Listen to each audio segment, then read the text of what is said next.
November 10th, 1975, 7:25 p.m. Eastern Standard Time. Lake Superior lies under a howling gale, 40-foot waves rolling across water that should never grow this angry. The wind screams at 70 knots, driving horizontal snow that turns visibility to zero. The temperature is 28 degrees Fahrenheit, cold enough that spray freezes on contact, coating everything in ice. The SS Edmund Fitzgerald, 729 feet of welded steel, pushes through this storm. Her cargo holds are full, 26,116 tons of taconite pellets riding low in the water. Her engines throb at full power. Her radio crackles with weather updates and warnings that come too late.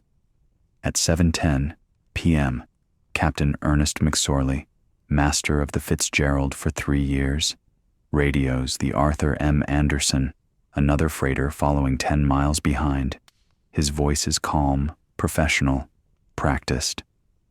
"We are holding our own." 6 words, the last anyone will hear from the Edmund Fitzgerald. 15 minutes later, the Anderson's radar operator watches his screen. The Fitzgerald's return signal, steady all day, flickers, then disappears. Captain Cooper of the Anderson tries to raise McSorley on the radio. "Fitzgerald, this is the Anderson. Do you copy?"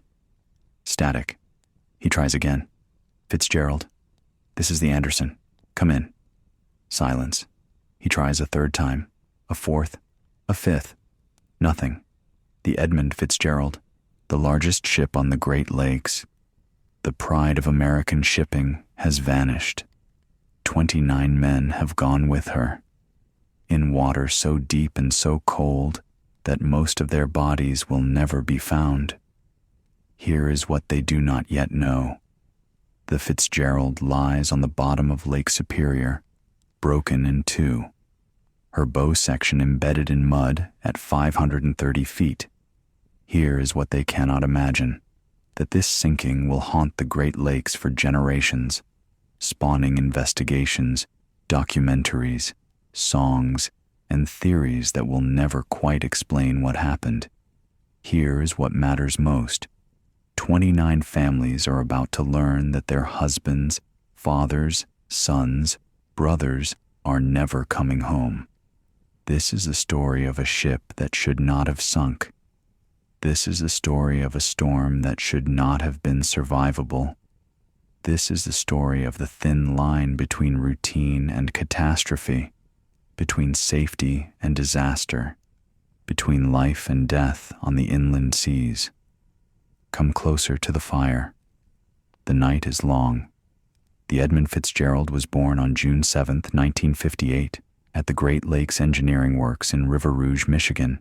She was not yet a ship, just a hull, but already she was magnificent.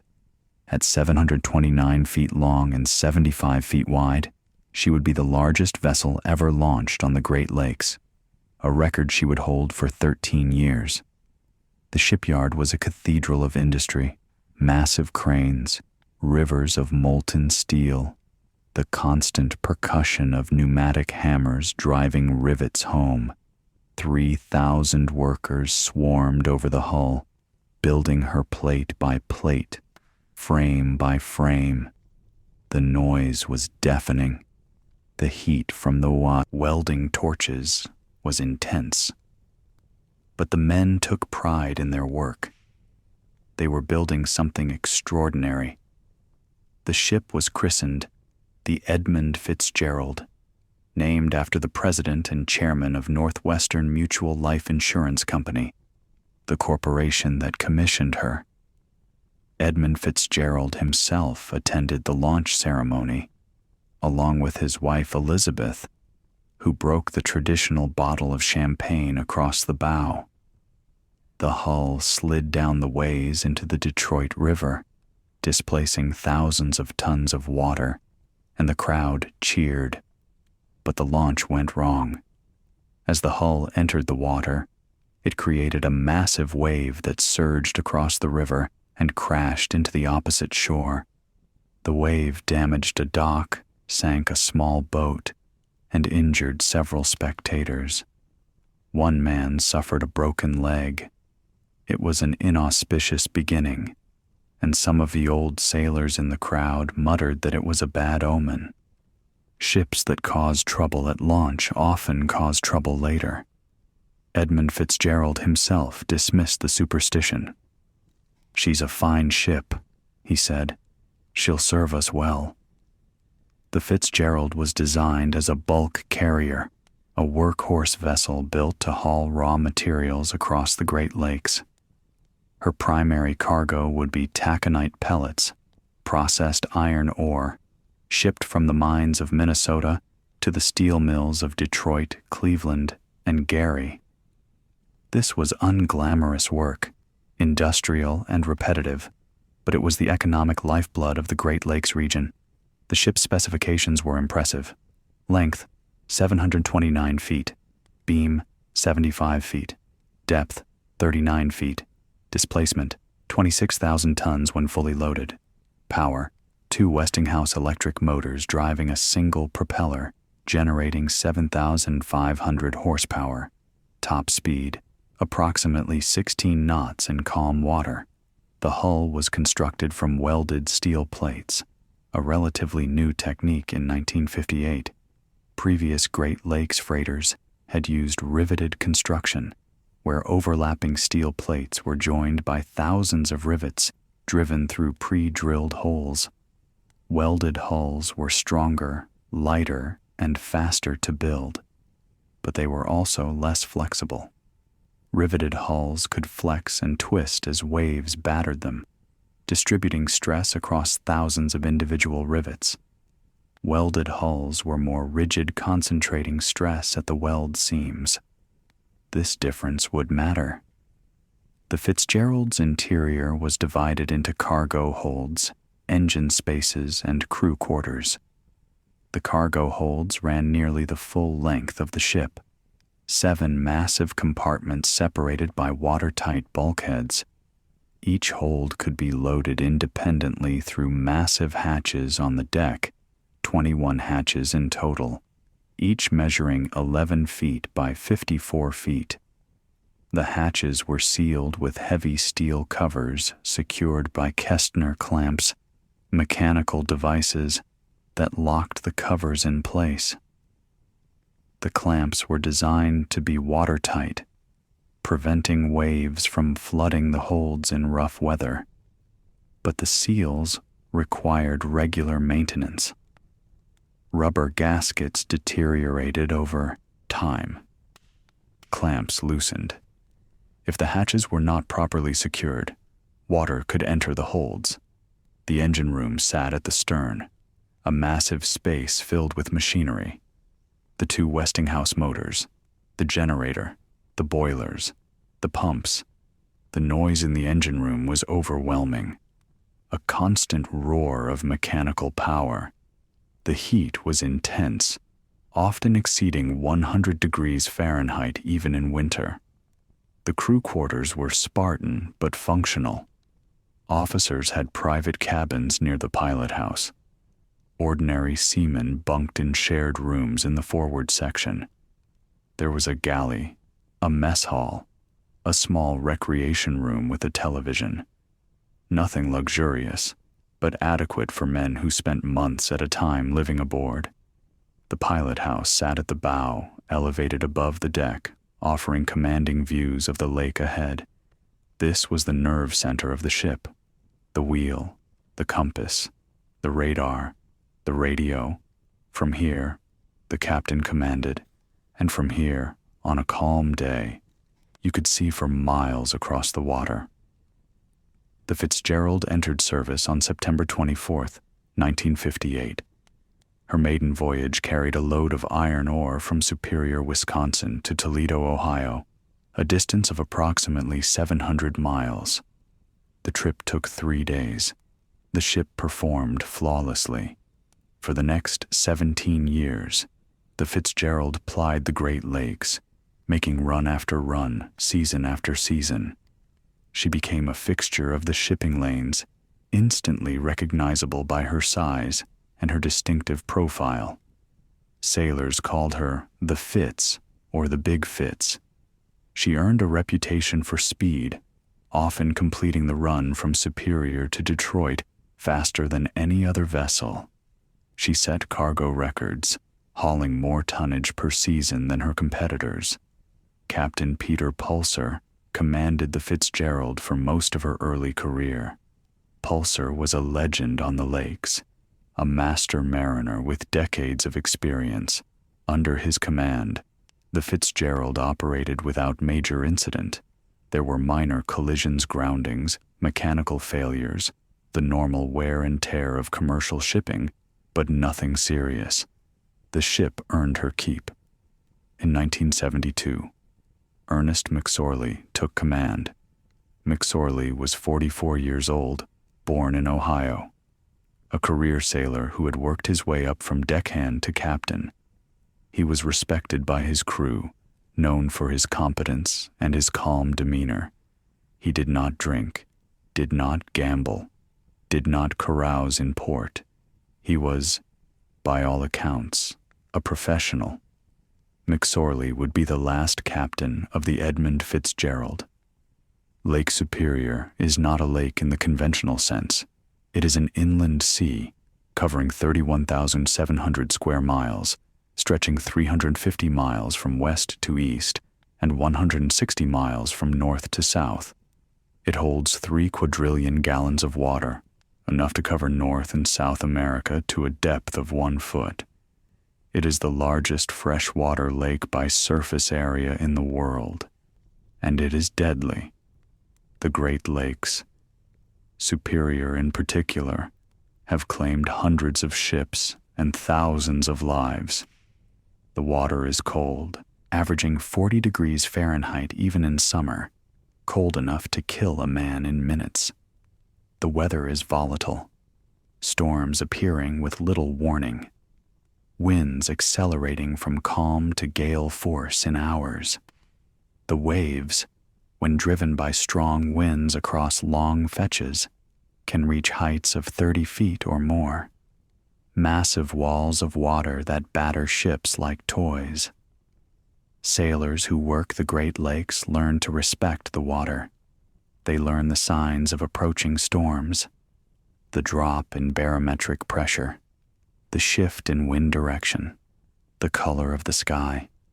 They learn to read the waves, to time their passages, to seek shelter when conditions worsen. And they learn that the lakes are unforgiving. Mistakes are punished. Complacency is fatal. The Edmund Fitzgerald operated primarily on the western end of Lake Superior, running between the ore docks at Superior, Wisconsin, and the steel mills down lake. The route was well-traveled, familiar, routine. But routine does not mean safe. The shipping season on the Great Lakes runs from late March to mid-January, closing in winter when ice makes navigation impossible. The most dangerous months are November and December, when autumn storms roll across the lakes with devastating power. These storms, called November gales by sailors, are legendary. Winds can exceed 70 knots. Waves can reach 40 feet. Visibility drops to 0 in snow and spray. Ships caught in November gales often do not return. The worst storm in Great Lakes history occurred in November 1913. Over 4 days, a massive cyclonic system battered all 5 lakes, generating sustained winds of 90 miles per hour and waves estimated at 35 feet. 19 ships sank. 250 sailors died. Survivors reported waves breaking over the pilot house, ice accumulating so thick on decks that ships capsized from the weight, and winds so powerful that steering became impossible. The 1913 storm became a cautionary tale, repeated in every maritime school, memorialized in museums, studied by meteorologists. But it did not stop ships from sailing in November. Economics demanded it. The shipping companies needed to haul as much cargo as possible before the ice closed the season. So ships sailed, captains gambled, and occasionally ships were lost. The Fitzgerald's safety record was good, but not perfect. In 1969, she ran aground in the St. Mary's River, damaging her hull. Repairs were made. In 1970, she collided with another freighter in the Detroit River, causing minor damage to both vessels. In 1974, she lost power during a storm on Lake Superior and drifted for several hours before the engines could be restarted. These incidents were typical of Great Lakes shipping. Ships operated in tight channels, in variable weather, under economic pressure to maintain schedules. Accidents happened. Most were minor. A few were catastrophic. In November 1975, the Fitzgerald was scheduled for winter layup and maintenance. The shipping season was ending. One more run, a final load of taconite from Superior to Detroit, and the Fitzgerald would be done for the year. The crew was looking forward to time off. Thanksgiving was coming. Christmas. Families waiting at home. The Fitzgerald left Superior on the morning of November 9th, 1975. The weather forecast called for winds of 35 knots and waves of 8 to 12 feet. Not ideal conditions, but manageable. Captain McSorley had sailed through worse. By the afternoon of November 10th, the forecast had changed. A massive storm system was moving across Lake Superior, generating winds that would eventually reach 70 knots and waves that would exceed 35 feet. It was, by several measures, one of the worst storms in decades. The Edmund Fitzgerald was caught in it. 29 men sailed aboard the Edmund Fitzgerald on her final voyage. They ranged in age from 20 to 63. Some were veterans with decades of experience on the lakes. Others were newcomers, working their first season. All were professionals, trained and competent, doing a dangerous job that paid well, but demanded long absences from home. Ernest McSorley, captain, age 63. McSorley had been sailing the Great Lakes for 44 years. He started as a deckhand in 1931 and worked his way up through every rank, wheelsman, mate, pilot, captain. He knew the lakes intimately, their moods, their dangers, their quirks. He was cautious, methodical, not prone to taking unnecessary risks. His wife Nellie lived in Toledo, Ohio. They had been married for 37 years. McSorley planned to retire after the 1976 season. One more year, and then he would stay home. He wanted to travel, see the country, spend time with his grandchildren. He was 63 years old and tired. On the morning of November 10th, McSorley radioed his wife from the Fitzgerald. The call was brief. He told her the weather was worsening, but everything was under control. He would see her in a few days. She told him to be careful. He said he always was. It was the last time they spoke. John McCarthy, first mate, age 62. McCarthy was second in command, responsible for navigation and deck operations. He had sailed with McSorley for 2 years, and the men worked well together. McCarthy was quiet, competent, reliable. He did his job without drama. McCarthy's wife Beatrice lived in Bay Village, Ohio. They had 5 children, all grown. McCarthy had promised Beatrice that this would be his last season. He was getting too old for the work, too tired of being away from home. After November, he would retire. Michael Armagost, third mate, age 37. Armagost was the youngest of the ship's officers. He had been sailing the lakes for 15 years, working his way up from ordinary seaman. He was ambitious, hoping to earn his captain's license within a few years. His wife Joyce and their 2 children lived in Iron River, Wisconsin. John Simmons, wheelsman, Age 60, Simmons had 40 years of experience on the lakes. He was scheduled to retire at the end of the 1975 season.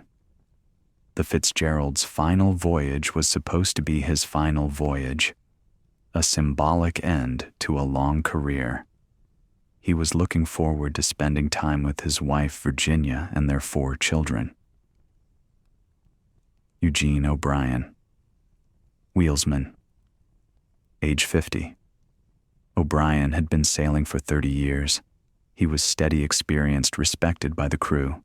His wife Shirley and their 4 children lived in Toledo. O'Brien had promised his family he would be home for Thanksgiving. John Powiak, wheelsman, age 59. Powiak was a veteran sailor, known for his skill at the wheel. He could hold a course in heavy weather better than most men half his age. He had been aboard the Fitzgerald for 3 years. His wife Anne lived in Superior, Wisconsin. Ransom Cundy, watchman, age 53.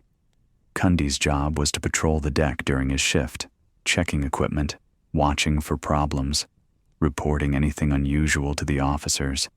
It was cold work, especially in November. But Cundy was tough.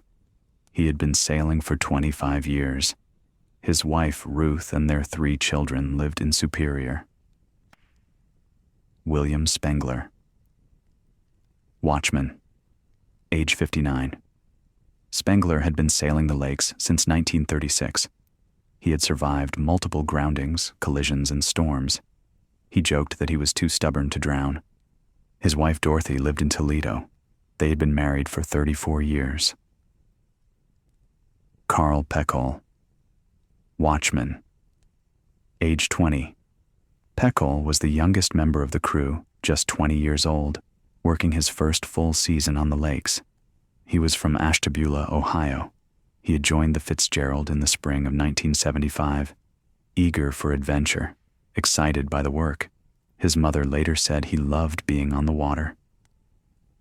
Mark Thomas, deckhand, age 21. Thomas had been sailing for 3 years. He was engaged to be married, planning a wedding for the following summer. His fiancée Ruth lived in Richmond Heights, Ohio. Thomas had promised her this would be his last season. After the wedding, he would find work on land. Paul Riepa, deckhand, age 22. Riepa was from Ashtabula, Ohio. Like Peckle, the 2 young men had become friends aboard the Fitzgerald. Riepa was saving money to buy a house. He planned to marry his girlfriend Cheryl in the spring. He was 22 years old, and his whole life was ahead of him. Bruce Hudson, deckhand, age 22.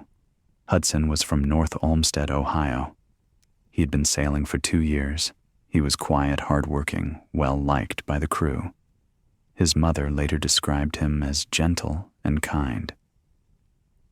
David Weiss, second assistant engineer, age 22. Weiss was responsible for maintaining the Fitzgerald's engines and mechanical systems.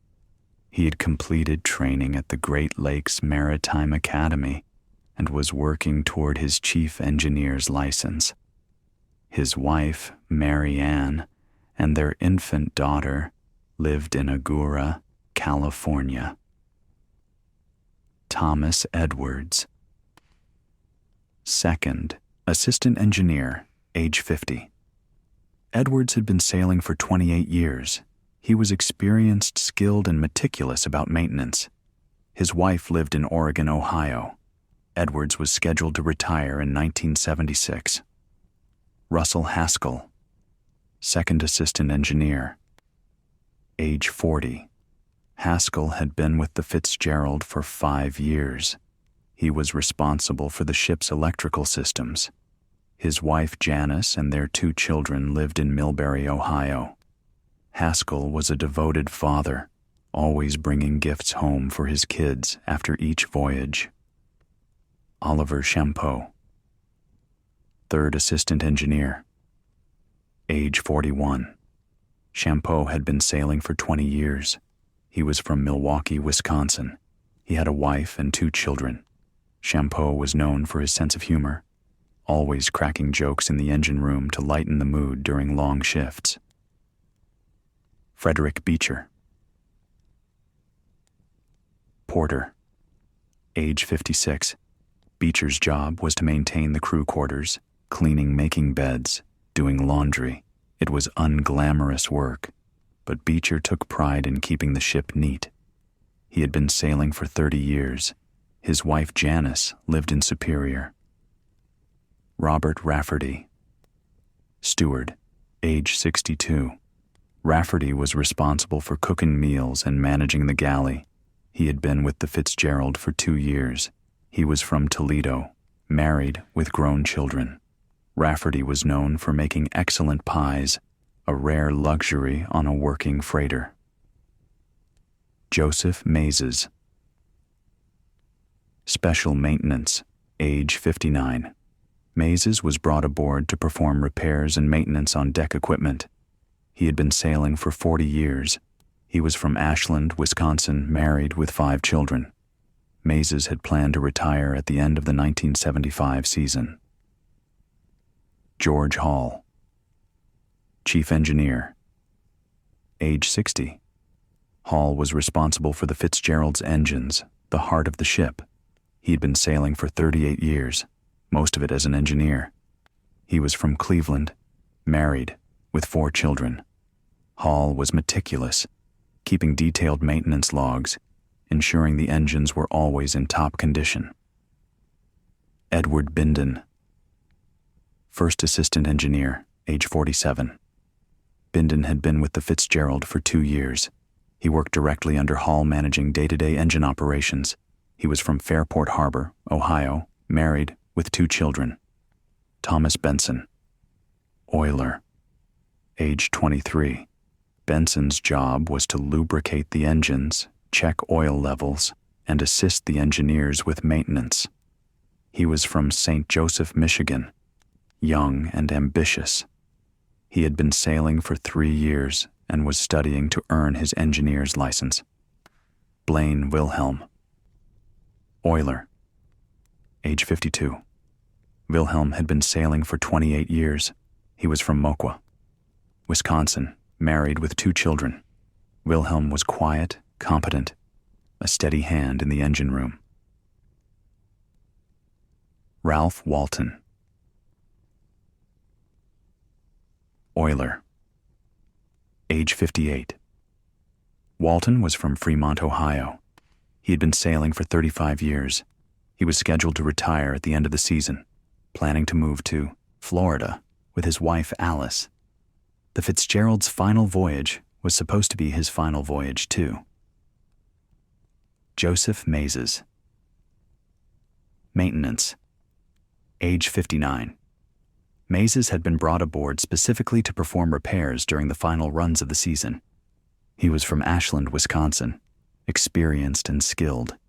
He had 5 children and 9 grandchildren. He was looking forward to retirement. James Pratt. Second mate, age 44. Pratt was responsible for navigation and watch standing. He had been with the Fitzgerald for 1 year. He was from Lakewood, Ohio, married with children. Pratt was steady professional, respected by the crew. Alan Kalman. Second cook, age 43. Kalman assisted Rafferty in the galley, helping prepare meals for the crew. He was from Washburn, Wisconsin, married with children. Kalman had been sailing for 15 years. Thomas Borgeson. Deckhand, age 41. Borgeson had been with the Fitzgerald for 5 years. He was from Duluth, Minnesota, married with children. Borgeson was strong, hard-working, always volunteering for extra shifts. These were the men: husbands, fathers, sons, brothers, ordinary men doing dangerous work. When the Fitzgerald left Superior on November 9th, they expected to be in Detroit by November 12th. unload, and head home for the winter. None of them expected to die. The 1975 shipping season had been routine for the Edmund Fitzgerald. Between April and November, the ship made 43 round trips, hauling over 1 million tons of taconite. The Fitzgerald was profitable, efficient, reliable, but there were signs of wear. In September, the Fitzgerald underwent inspection at a shipyard in Superior.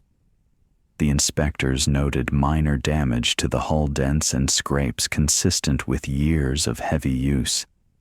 They also noted that several of the hatch covers showed signs of deterioration, the rubber gaskets worn, some of the Kestner clamps loose. The inspectors recommended repairs, but not urgently. The damage was cosmetic, not structural. The ship was cleared to continue operating. In October, crew members reported that the Fitzgerald was riding lower in the water than usual, suggesting the cargo holds might be taking on water. This was not uncommon. All ships leak to some degree, and bilge pumps are designed to handle minor seepage.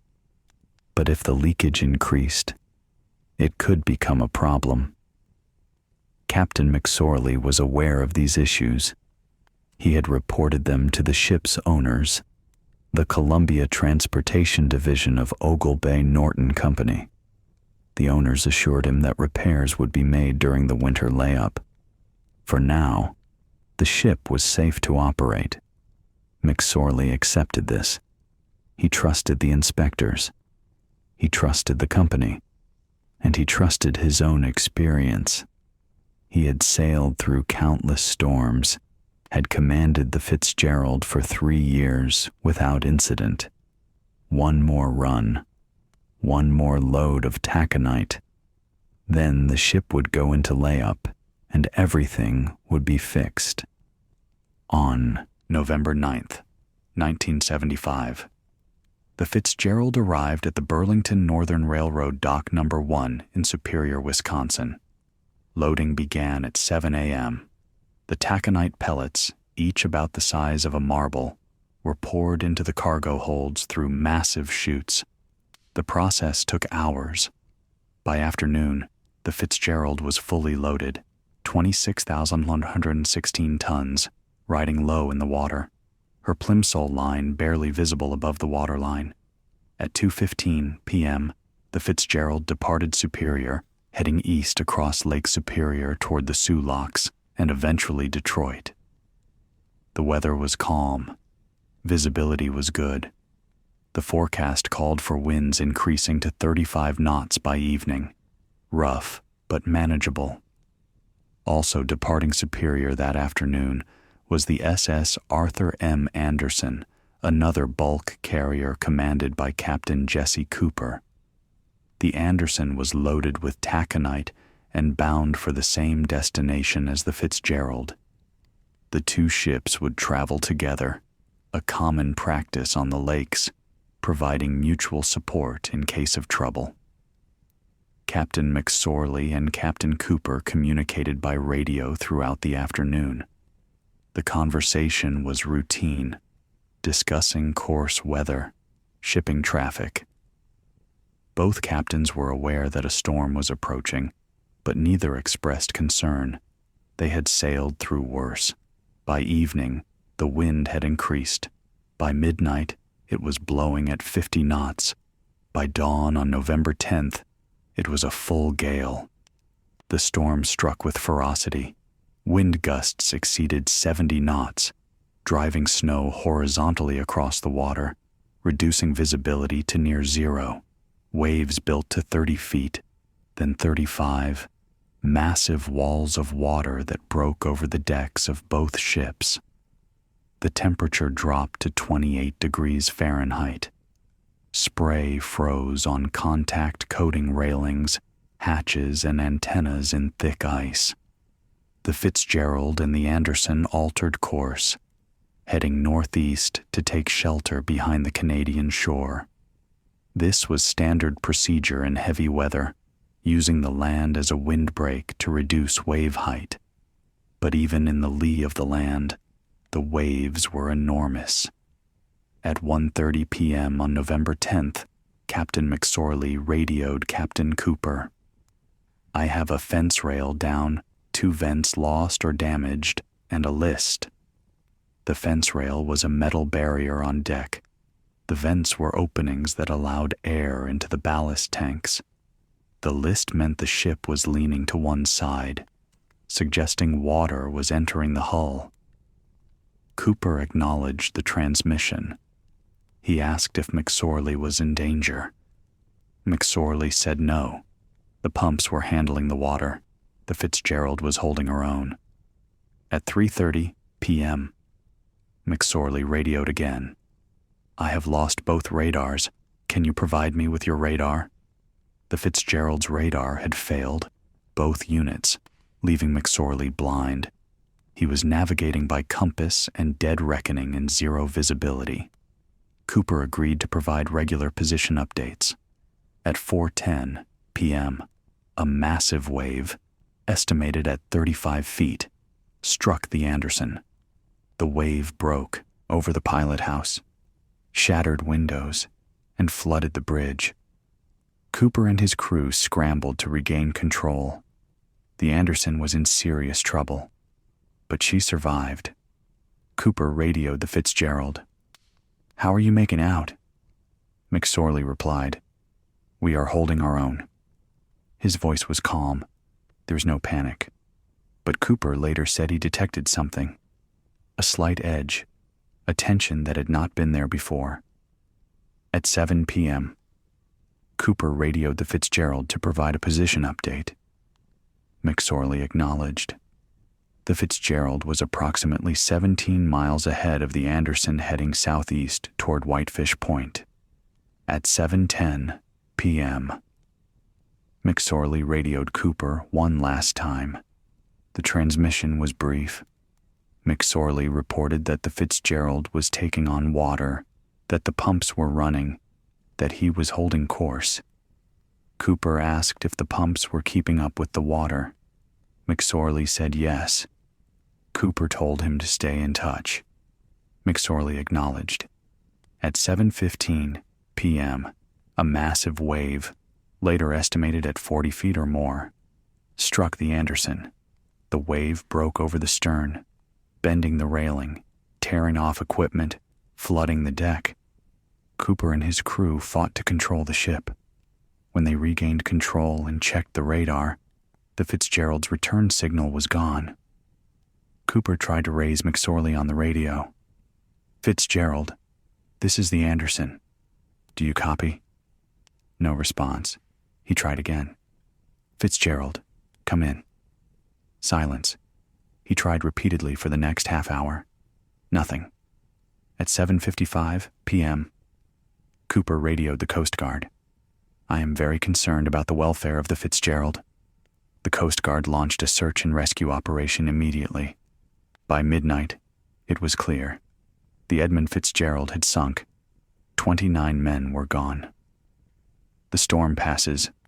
November 11th, 1975. Dawn breaks over Lake Superior, pale and cold. The wind has dropped to 20 knots, still strong but manageable. The waves have subsided, rolling swells instead of breaking mountains. The snow has stopped. Visibility is good.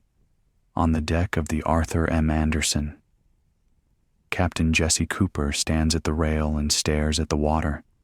The surface is dark gray, almost black, reflecting the overcast sky. Somewhere out there, beneath 500 feet of water, lies the Edmund Fitzgerald. Somewhere down there, 29 men are dead. The Coast Guard cutter Woodrush arrived at first light, along with a helicopter and several civilian vessels. They are searching for survivors. They are searching for debris. They are searching for anything that might explain what happened. They find wreckage, life jackets, oars, pieces of wood, a propane tank, an empty lifeboat, battered but intact, floating upside down. No bodies, no survivors, just fragments of a ship that was whole 15 hours ago. Captain Cooper watches the helicopter circle overhead, its searchlight sweeping the water. He knows they will not find anyone alive. The water is 40 degrees Fahrenheit. No one survives more than an hour in water that cold. It has been 12 hours. He turns away. There is nothing more he can do here. The Anderson has cargo to deliver. The shipping lanes are open. The storm is over. Life goes on. But as the Anderson steams away, heading south toward the Sioux Locks, Cooper cannot stop thinking about Ernest McSorley. They had talked on the radio just hours ago. McSorley had said everything was fine. We are holding our own. And then, nothing. What happened? What went wrong? Why did a ship that size, a ship that knew, a ship commanded by a captain that experienced, simply vanish? The questions follow Cooper for the rest of his life. The United States Coast Guard received Captain Cooper's distress call at 7:55 p.m. on November 10th. The duty officer at the Sioux station logged the call, noted the coordinates, and immediately dispatched rescue units. The Coast Guard cutter Wood Rush, stationed at Duluth, was ordered to proceed to the search area at maximum speed. A helicopter from Coast Guard Air Station Traverse City was scrambled. Additional aircraft were put on standby. The problem was distance. The Fitzgerald had gone down approximately 17 miles northwest of Whitefish Point, in the middle of Lake Superior, far from shore. The Wood Rush was 80 miles away in Duluth. Even at full speed, the cutter would not arrive until dawn. The helicopter could reach the area in 90 minutes. But searching at night in bad weather was dangerous and often futile. The Coast Guard also contacted civilian vessels in the area, requesting assistance. Several freighters altered course and headed toward the last known position of the Fitzgerald. The Arthur M. Anderson remained on scene, circling the area, scanning with searchlights, looking for survivors. At 9 p.m., the Coast Guard helicopter arrived. The pilot, Lieutenant Commander Paul Tellen, began a grid search pattern, flying at 500 feet, using the helicopter's powerful searchlight to scan the water. The wind was still strong, gusting to 40 knots, making flying difficult. Visibility was poor. Snow squalls reduced the searchlight's effectiveness to a few hundred yards. Tellen searched for 3 hours, crisscrossing the area, seeing nothing but dark water and white caps. At midnight, low on fuel, he returned to base. He would resume the search at dawn. The Wood Rush arrived at first light on November 11th. The storm had passed. The lake was calmer, though swells still ran 10 feet high. Visibility was good. The temperature was 30 degrees Fahrenheit. The Wood Rush began a systematic search, working outward from the Fitzgerald's last known position. The cutter moved slowly, crew members lining the rails with binoculars, scanning the water for debris, bodies, anything. The helicopter resumed its search from the air. At 8 a.m., the Wood Rush spotted wreckage, pieces of wood, life jackets, an oar. The debris was scattered over a wide area, suggesting the Fitzgerald had broken apart on the surface or during descent. The crew recovered what they could, cataloging each item, searching for clues. At 10 a.m., the helicopter spotted an orange lifeboat floating upside down, approximately 6 miles east of the wreck site. The lifeboat was one of 2 carried by the Fitzgerald, stored on the deck near the pilot house, designed to hold 25 people. The helicopter crew noted that the lifeboat was empty, its securing lines torn away, suggesting it had been ripped from the deck by waves rather than launched deliberately. This was significant. If the crew had time to launch the lifeboats, survivors might be found. But if the lifeboats were torn away by the storm, it suggested the sinking happened too quickly for an organized evacuation. The Woodrush continued searching throughout the day. By evening, they had recovered more debris, pieces of cabin furniture, insulation, flooring, deck planking. They also recovered 8 life jackets. All were empty. No bodies were found. On November 12th, the Coast Guard intensified the search. Additional cutters arrived. More aircraft joined the effort. Civilian vessels continued to assist. The search area expanded to over 100 square miles, accounting for drift caused by wind and current. The media arrived. Television crews, newspaper reporters. They congregated in Sault Ste. Marie and Whitefish Point, interviewing Coast Guard officials, filming the search operations, broadcasting updates to a shocked nation. The Edmund Fitzgerald had been famous, the largest ship on the Great Lakes, and her loss was major news. By November 14th, the Coast Guard had recovered enough debris to reconstruct a basic timeline. The wreckage pattern suggested the ship had broken apart, possibly on the surface, possibly during descent. The lack of bodies suggested the crew had gone down with the ship, trapped inside when she sank. The empty lifeboats indicated there had been no time for evacuation. On November 15th, after 5 days of searching, the Coast Guard suspended active rescue operations. The search became a recovery mission. They would continue looking for debris and bodies, but the focus shifted to investigation. What had caused the sinking? The wreck of the Edmund Fitzgerald lay at a depth of 530 feet, beyond the reach of conventional divers, but accessible to specialized equipment. The Coast Guard contracted with the U.S. Navy to conduct a sonar survey of the site, using a side-scan sonar system towed behind a surface vessel. The survey took place in late November 1975. The sonar revealed 2 large objects on the lake bottom, separated by approximately 170 feet.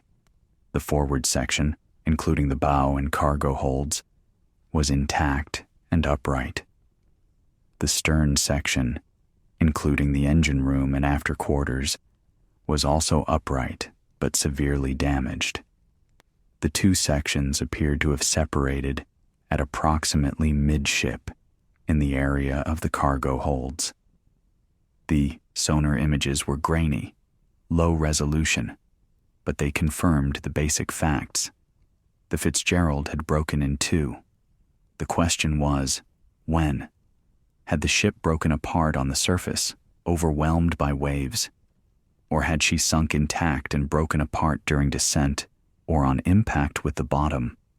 In May 1976, the Coast Guard authorized a dive to the wreck site using a remotely operated vehicle, or ROV, a submersible robot equipped with cameras and manipulator arms. The ROV, called Curvy-3, was operated by the U.S. Navy and was capable of operating at depths up to 1,000 feet. The dive took place on May 20, 1976.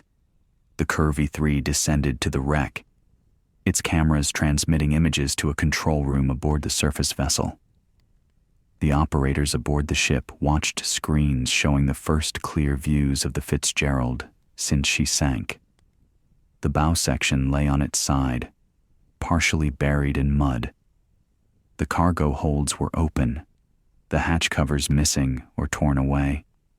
Taconite pellets spilled across the lake bottom.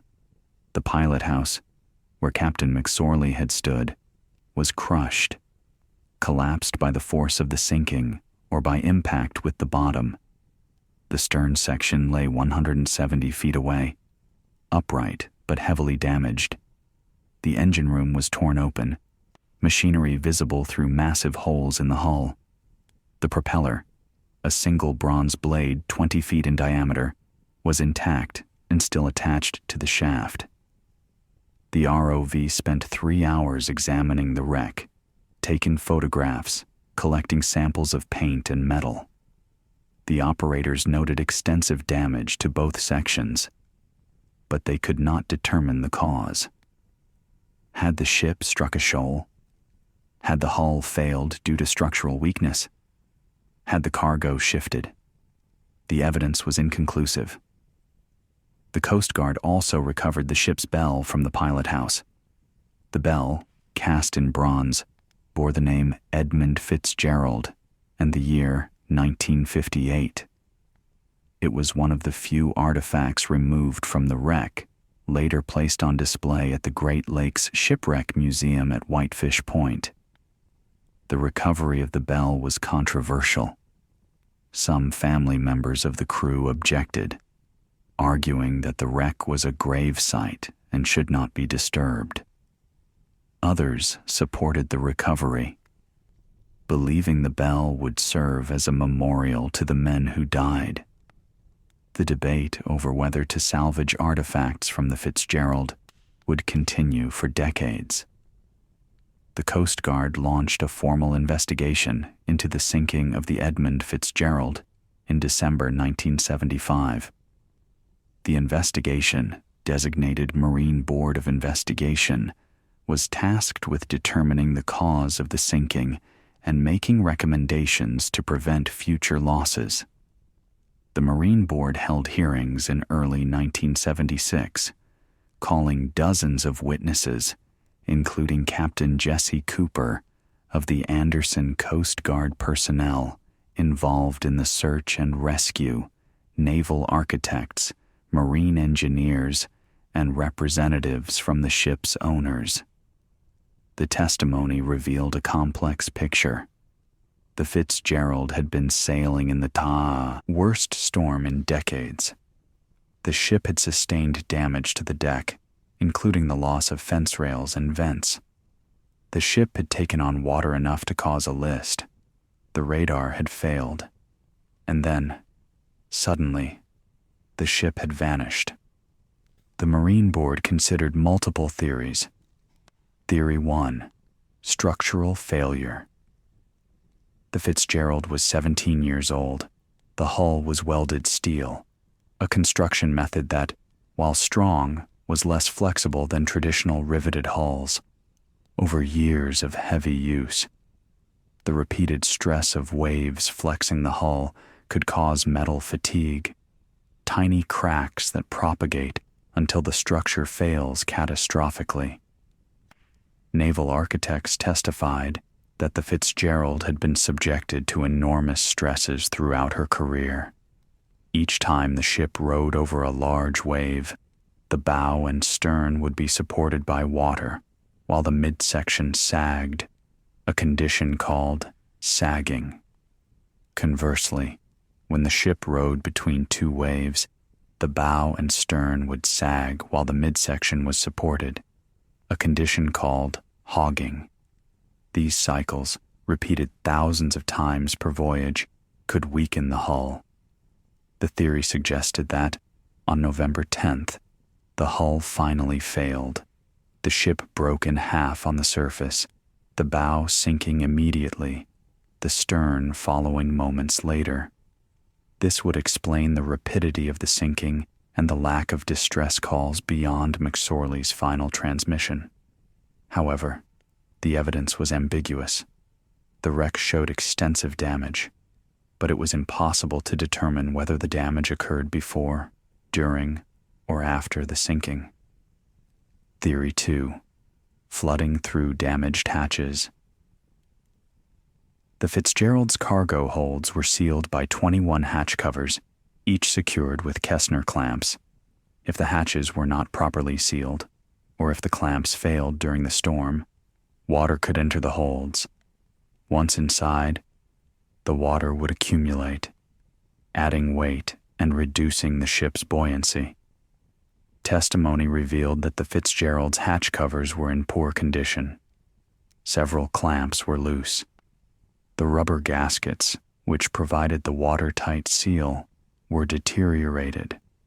Crew members from previous voyages reported that water occasionally leaked into the holds through the hatches during storms.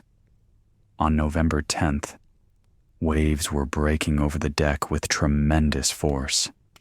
If even a few of the hatches were compromised, thousands of gallons of water could enter the holds with each wave. The pumps, designed to handle minor leakage, might not be able to keep up with this volume. As water accumulated, the ship would ride lower in the water, making it easier for more water to enter. Eventually, the ship would lose buoyancy and sink. This theory was supported by McSorley's reports of taking on water and having a list. However, it did not fully explain why the ship sank so suddenly. If flooding was gradual, the crew should have had time to issue a distress call or attempt to abandon ship. Theory 3. Grounding on shoals. The Fitzgerald's course on November 10th took her close to a known hazard, 6 Fathom Shoal, an underwater ridge that rises to within 36 feet of the surface.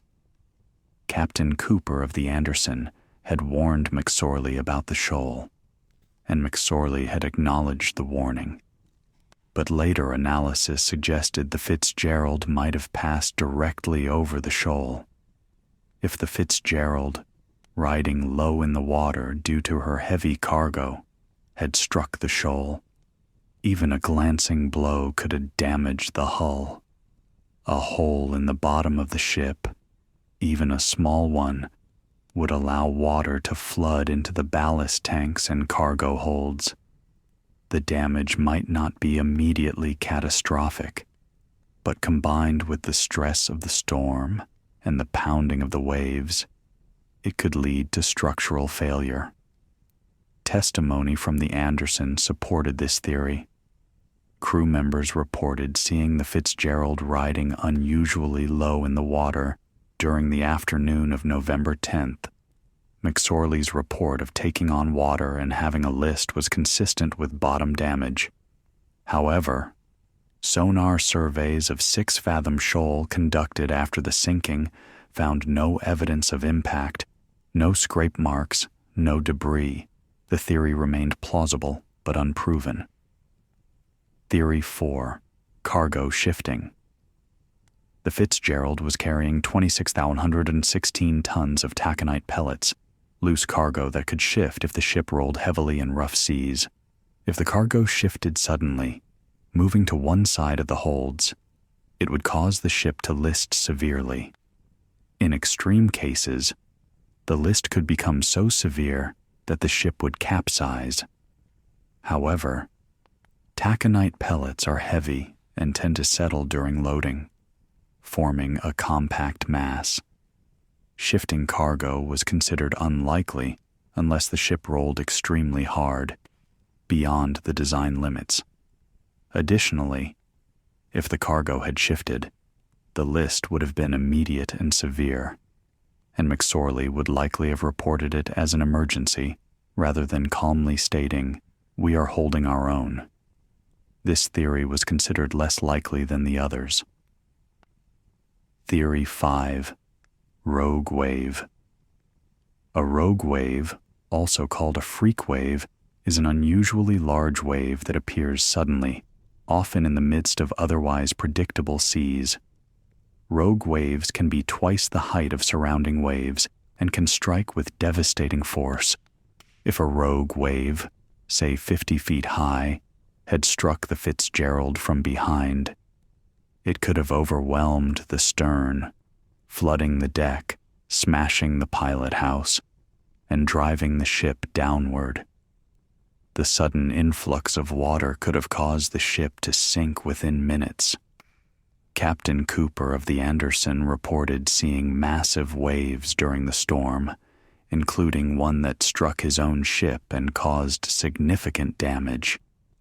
If a similar wave, or a larger one, had struck the Fitzgerald, it might explain the sudden sinking. However, rogue waves were not well understood in 1975. The phenomenon was considered rare and unpredictable. The theory was plausible, but difficult to prove. On July 26, 1977, the Marine Board of Investigation released its final report. The report, 4,400 pages long, examined every aspect of the Fitzgerald's final voyage and concluded that the most probable cause of the sinking was massive flooding of the cargo hold through ineffective hatch closures combined with increased freeboard due to cargo weight. In simpler terms, water entered the cargo holds through damaged or improperly sealed hatches. The weight of the water caused the ship to ride lower in the water, making it easier for more water to enter. Eventually, the ship lost buoyancy and sank. The report made several recommendations: improved hatch designs with better seals, more frequent inspection of hatch covers and clamps, better weather forecasting and storm tracking, mandatory survival suits for all crew members, improved communication equipment.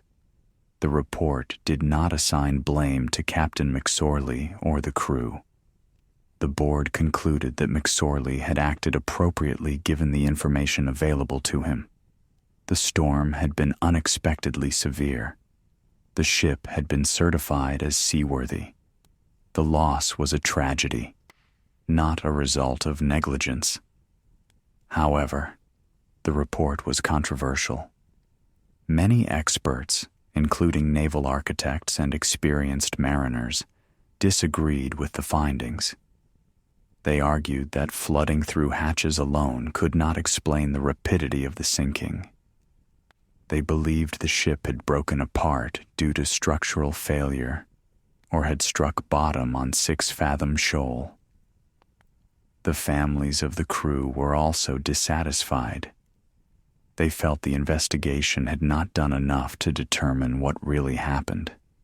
They wanted answers, definitive explanations, someone to hold accountable. The report provided none of those things.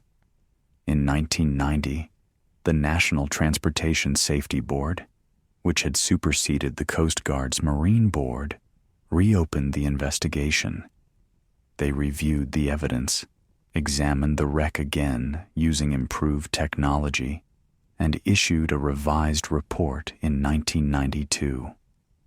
The revised report concluded that the Fitzgerald most likely sank due to a combination of factors: flooding through damaged hatches, loss of buoyancy, and sudden structural failure caused by the stress of heavy seas. The ship had broken apart on the surface or shortly after sinking, not on impact with the bottom. This conclusion was closer to what many experts had believed all along, but it was still not definitive. The truth, whatever it was, lay at the bottom of Lake Superior, and the lake was not giving up its secrets easily. On November 10, 1975, Canadian singer-songwriter Gordon Lightfoot heard a news report about the sinking of the Edmund Fitzgerald. He was in his home in Toronto watching television when the story came on. The details were sparse, just the basic facts. A ship had sunk. 29 men were missing. The Coast Guard was searching.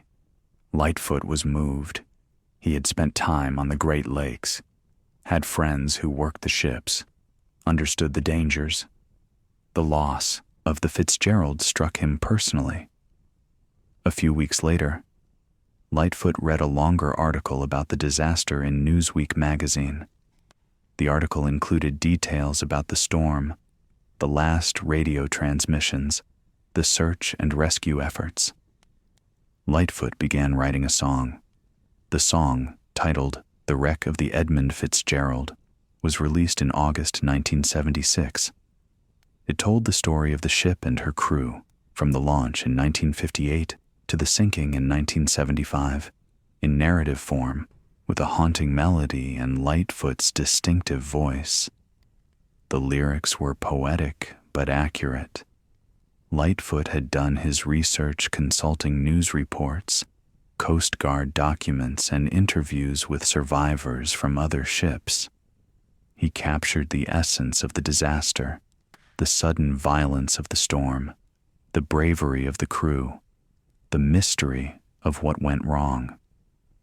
The song became a massive hit. It reached number 2 on the Billboard Hot 100 chart, sold over 1 million copies, and introduced the story of the Edmund Fitzgerald to millions of people who had never heard of the ship. Lightfoot's song did something remarkable. It turned a maritime disaster into a cultural touchstone.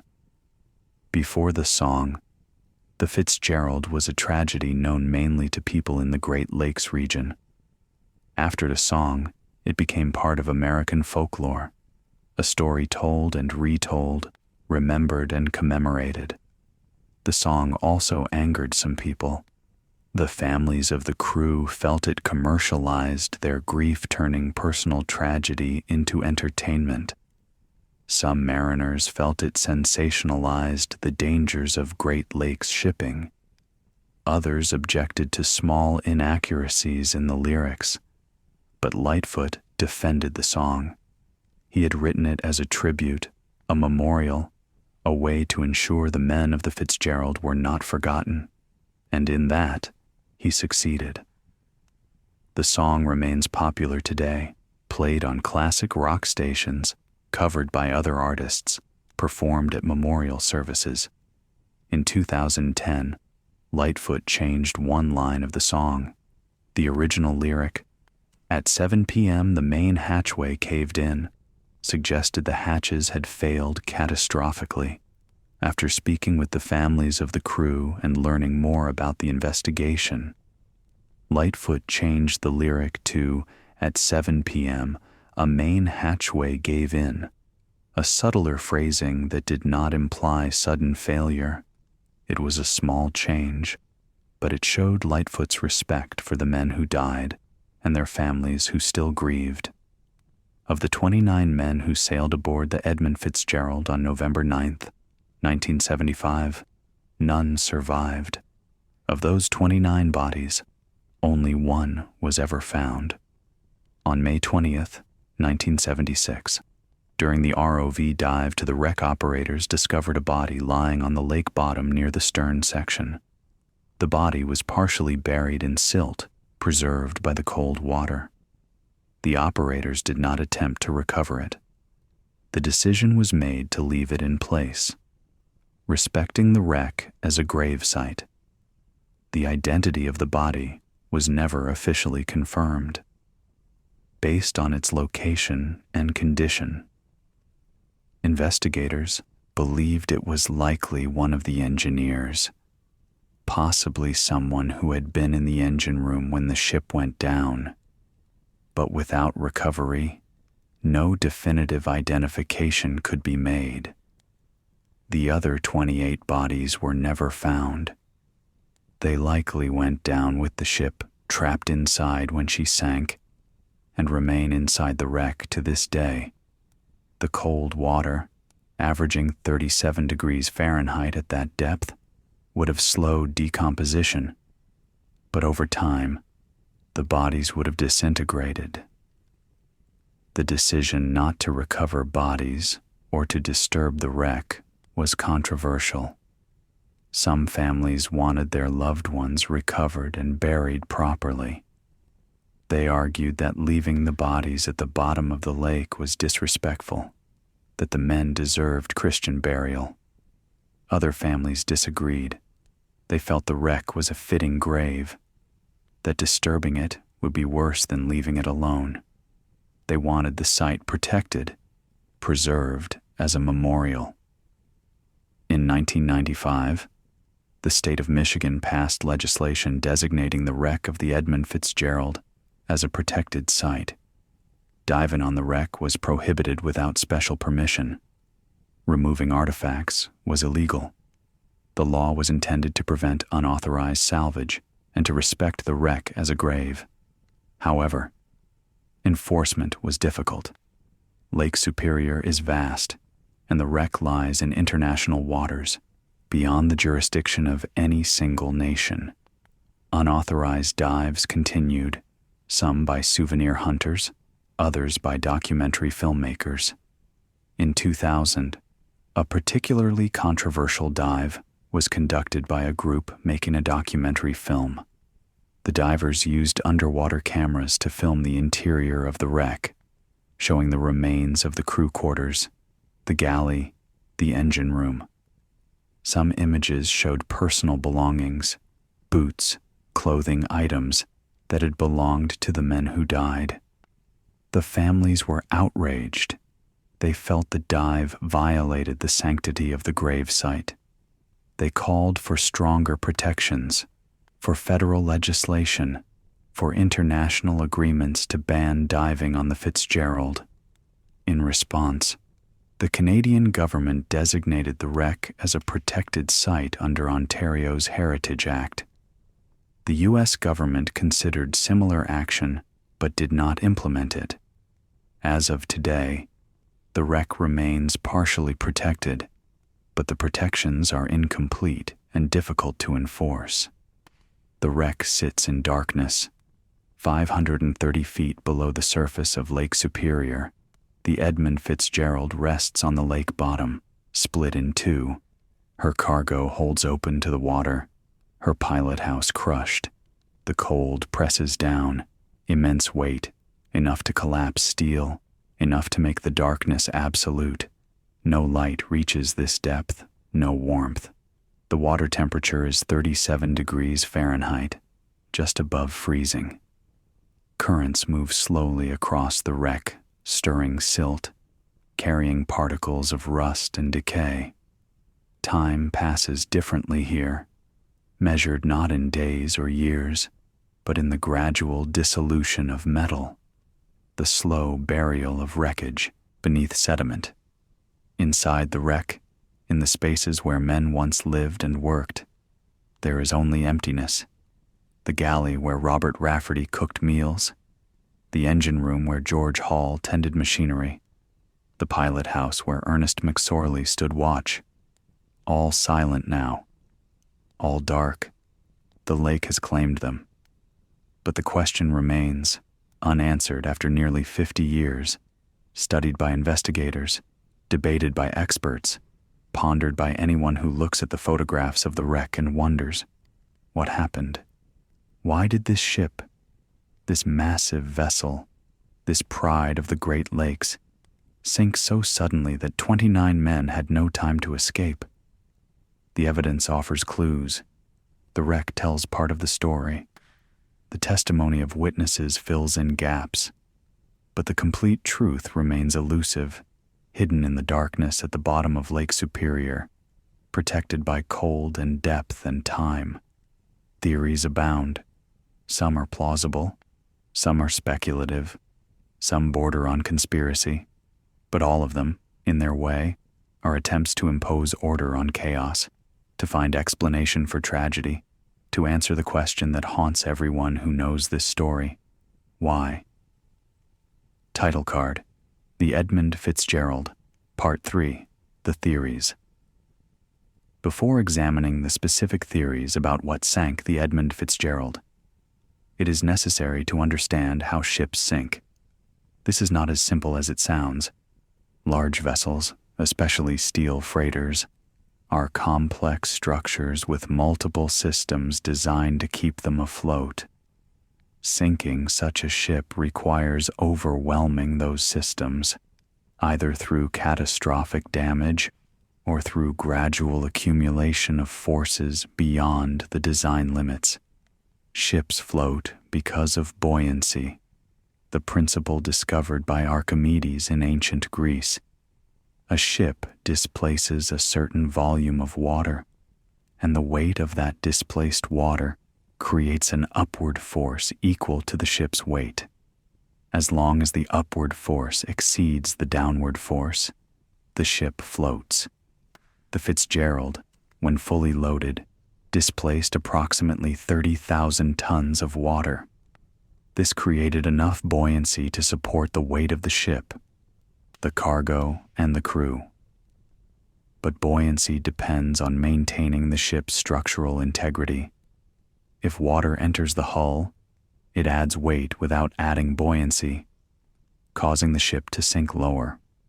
If enough water enters, the ship loses buoyancy entirely and goes down. Ships are divided into compartments by watertight bulkheads, vertical walls that extend from the bottom of the hull to the deck. If one compartment floods, the bulkheads prevent water from spreading to other compartments, maintaining enough buoyancy to keep the ship afloat. The Fitzgerald had 7 cargo holds separated by 6 bulkheads. In theory, if 1 or even 2 holds flooded, the remaining holds would provide enough buoyancy to keep the ship afloat long enough to reach port, or at least to allow the crew to abandon ship. However, this assumes the bulkheads remain intact. If a bulkhead fails, water can spread from one compartment to another, eventually flooding the entire ship. Bulkheads fail when subjected to forces beyond their design limits, either from external pressure, such as the weight of water pressing against them, or from structural failure, such as the hull bending or breaking.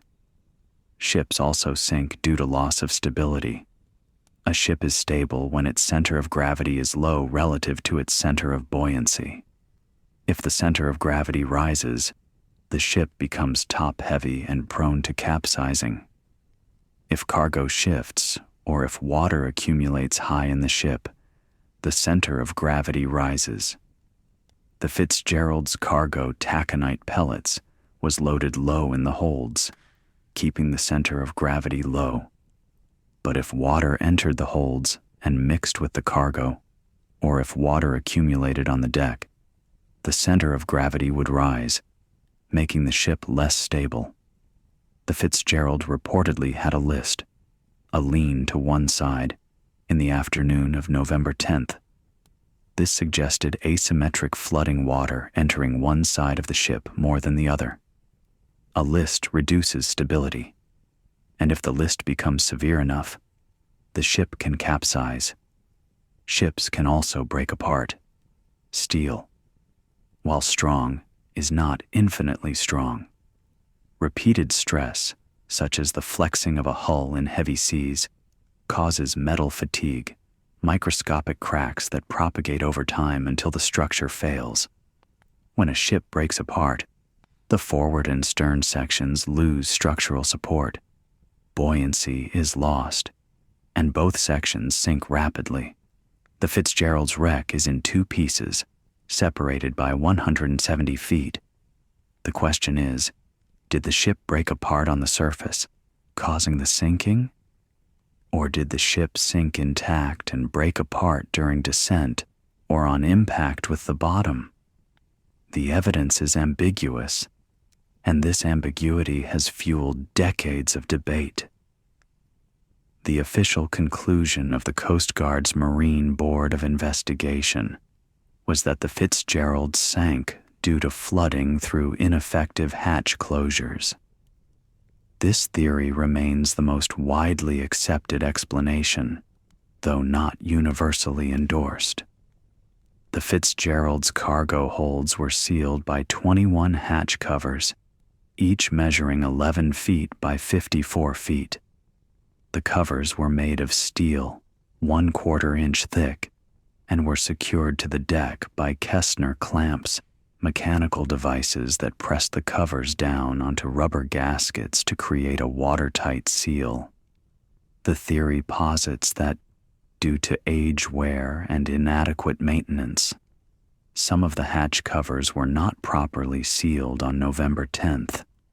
When waves broke over the deck, water seeped through gaps in the seals and entered the cargo holds. Each wave added more water, the pumps could not keep up. As water accumulated, the ship rode lower in the water, making it easier for subsequent waves to wash over the deck and add more water.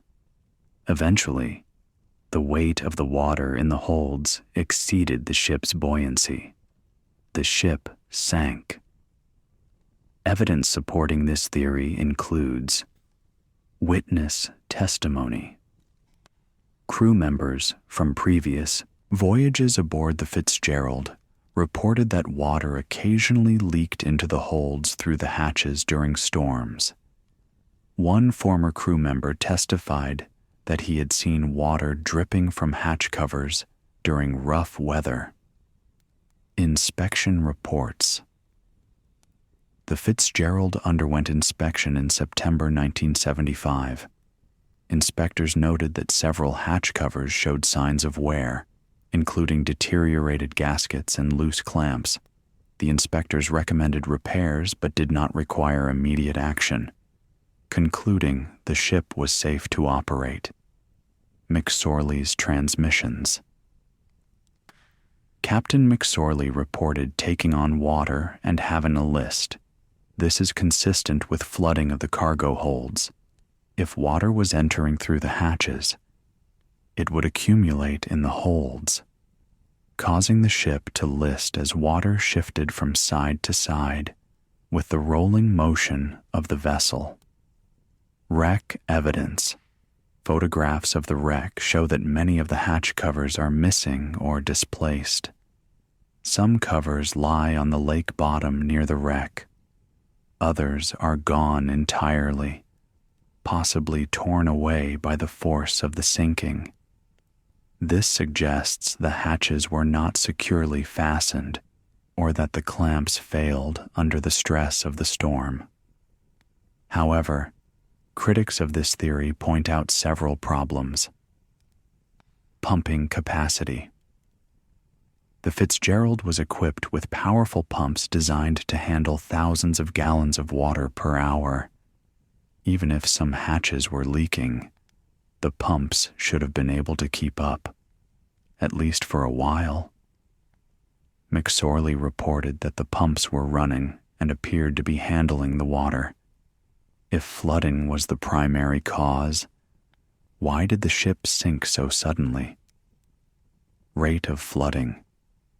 Calculations by naval architects suggest that flooding through hatch seals, even if multiple hatches were compromised, would be relatively slow. Water would enter gradually, over hours, giving the crew time to react. The Fitzgerald sank in minutes, suggesting something more catastrophic than gradual flooding. Lack of distress all. If the ship was slowly sinking due to flooding, McSorley would have had time to issue a distress call beyond his final transmission at 7:10 p.m. He would have activated the emergency distress beacon. He would have ordered the crew to abandon ship. The fact that none of this happened suggests the sinking was sudden and unexpected. Proponents of the hatch theory argue that the flooding may have accelerated rapidly once a critical threshold was reached. If enough water entered the holds, the ship's buoyancy would decrease suddenly, causing the ship to plunge beneath the surface in seconds. This would explain the lack of a distress call. They also point out that waves breaking over the deck could have torn hatch covers away entirely, not just allowing water to seep through seals, but flooding the holds catastrophically. One large wave, breaking over the deck at the right moment, could have ripped several hatches off simultaneously, pouring thousands of tons of water into the holds in seconds. This scenario is plausible, but it requires a very specific sequence of events, multiple failures occurring at the same moment. Critics argue it is too coincidental, that the evidence better supports a different theory. The second major theory is that the Fitzgerald struck bottom on 6 Fathom Shoal. suffering damage that compromised the hull and led to the sinking. 6 Fathom Shoal is an underwater ridge located approximately midway between the Canadian shore and the route the Fitzgerald was following on November 10th. The shoal rises to within 36 feet of the surface, making it a significant hazard for deep draft vessels. The Fitzgerald, loaded with cargo, had a draft of approximately 27 feet, meaning she would have only 9 feet of clearance if she passed directly over the shallowest part of the shoal. On the afternoon of November 10th, Captain Cooper of the Anderson radioed Captain McSorley to warn him about 6 Fathom Shoal. Cooper had altered his own course to stay clear of the shoal, and he advised McSorley to do the same. McSorley acknowledged the warning, but later analysis of the Fitzgerald's course, based on radar data from the Anderson, suggests the Fitzgerald may have passed very close to the shoal, possibly directly over it.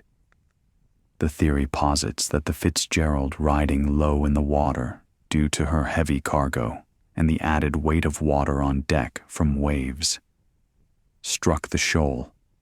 The impact, even a glancing blow, could have punctured the bottom of the hull, creating a hole or crack that allowed water to flood into the ballast tanks and cargo holds. Initially, the damage might not have been catastrophic. The ship could continue sailing, the pumps handling the incoming water. But as the storm intensified and waves continued to batter the ship, the stress on the damaged hull increased. Eventually, the hull failed, the ship broke apart, and she sank. Evidence supporting this theory includes McSorley's reports. McSorley reported taking on water and having a list, consistent with bottom damage. He also reported losing the fence rail and 2 vents, suggesting the ship had struck something hard enough to cause significant damage to the deck. Fitzgerald's draft. The Fitzgerald was riding low in the water on November 10th. She was fully loaded with cargo, and waves breaking over the deck added additional weight. If she passed over 6 Fathom Shoal at a moment when a wave lifted the stern and dropped the bow, the clearance between the hull and the bottom could have been reduced to just a few feet, or even less. Witness testimony. Captain Cooper later testified that he saw the Fitzgerald riding unusually low in the water during the afternoon. This is consistent with the ship taking on water from bottom damage. Wreck evidence. Examination of the wreck shows damage to the bottom of the hull, including dents and scrapes. However, it is unclear whether this damage occurred before the sinking, during the sinking, or after impact with the lake bottom. Critics of the shoal theory point out several problems. Sonar surveys. After the sinking, the Coast Guard conducted sonar surveys of 6 Fathom Shoal looking for evidence of impact. They found no scrape marks, no debris, no indication that a large ship had struck the shoal recently. If the Fitzgerald had hit the shoal hard enough to damage her hull, there should be physical evidence on the shoal itself. McSorley's silence. If McSorley believed he had struck bottom, he would have reported it immediately. Grounding is a serious incident, requiring immediate notification to the Coast Guard and the ship's owners. McSorley made no such report. His transmissions suggest he was aware of taking on water, but did not attribute it to grounding. Physics of impact. Naval architects have calculated that for the Fitzgerald to strike the shoal with enough force to damage the hull, she would need to pass over the shallowest part of the shoal at precisely the wrong moment when a wave lifted the stern. The probability of this occurrence, while not zero, is relatively low. Proponents of the theory argue that the lack of evidence on the shoal does not disprove impact. The shoal is covered in sand and gravel, which could have been disturbed by currents in the weeks between the sinking and the survey. Additionally, if the impact was glancing rather than direct, it might not leave visible marks. They also point out that McSorley, an experienced captain, might have suspected he struck the shoal, but was not certain. Rather than report a grounding that might not have occurred, he chose to monitor the situation. By the time he realized the severity of the damage, it was too late. This theory remains plausible, but like the hatch theory, it is not definitive. The evidence supports it, but does not prove it. The third major theory is that the Fitzgerald sank due to catastrophic structural failure, the hull breaking apart due to metal fatigue and the stress of heavy seas. Ships, like all structures, are subject to stress. Every time a ship rides over a wave, the hull flexes, bending slightly under the load. The bow rises, the stern rises, and the midsection sags, or vice versa. These cycles of stress, repeated thousands of times per voyage, cause microscopic cracks in the metal. Over time, these cracks propagate, growing larger, weakening the structure. Eventually, under sufficient stress, the structure fails. The Fitzgerald had been in service for 17 years, making hundreds of voyages, carrying millions of tons of cargo. The hull had been subjected to enormous cumulative stress. Additionally, the Fitzgerald was built using welded construction, a method that, while strong, concentrates stress at the weld seams. Riveted construction distributes stress more evenly across thousands of individual rivets. Welded construction creates long, continuous seams that, if cracked, can fail catastrophically. The theory posits that on November 10th, in the midst of the worst storm in decades, the accumulated stress finally exceeded the hull's capacity to resist. The ship broke in half at approximately midship in the area of cargo hold number 5 or 6. The forward section, with its heavy cargo, sank immediately. The stern section, with the engine room and propeller, followed moments later. Both sections descended rapidly, hitting the lake bottom within minutes. This would explain the sudden sinking, the lack of time for a distress call, and the fact that the wreck is in 2 pieces. Evidence supporting this theory includes wreck configuration. The Fitzgerald lies in 2 distinct sections, separated by 170 feet.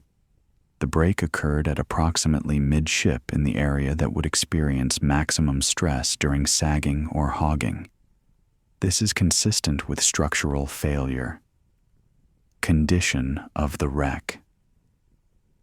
Photographs of the wreck show that the 2 sections broke cleanly, not torn apart by impact with the bottom. The break appears to have occurred while the ship was under tension, suggesting the hull failed due to stress rather than external force. History of similar failures. Other Great Lakes freighters have broken apart due to structural failure. In 1958, the Carl D. Bradley, a limestone carrier, broke in half during a storm on Lake Michigan and sank, killing 33 of 35 crew members.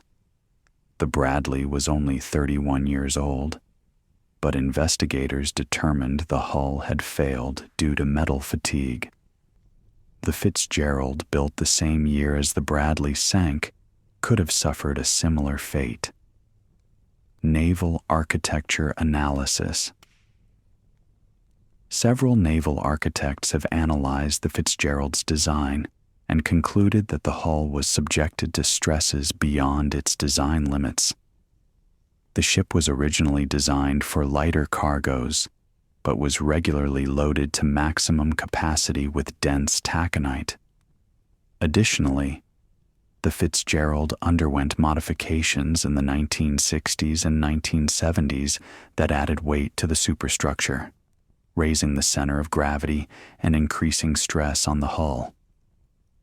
Critics of the structural failure theory raise several objections. Lack of warning signs.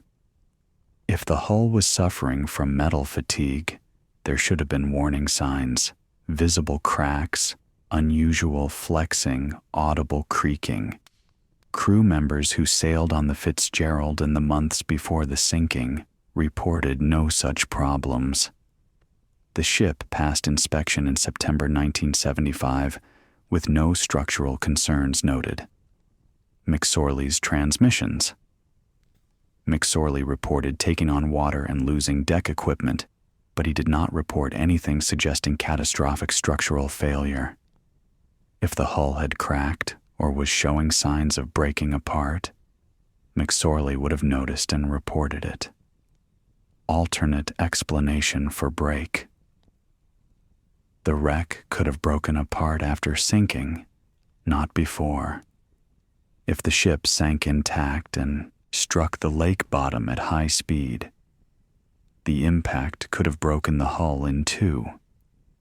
The clean break could have occurred during impact rather than on the surface. Proponents of the theory argue that structural failure can occur very rapidly, giving the crew no warning. A small crack, stressed beyond its limit, can propagate across the entire width of the hull in seconds. By the time anyone realized what was happening, the ship would already be breaking apart. They also point out that if the ship broke apart on the surface, debris from the interior, furniture, equipment, personal belongings would have floated to the surface. The Coast Guard recovered relatively little debris, suggesting the ship sank rapidly, trapping everything inside. This is more consistent with the ship breaking apart on the surface than sinking intact. The structural failure theory remains one of the most compelling explanations, but like the others, it cannot be proven beyond doubt.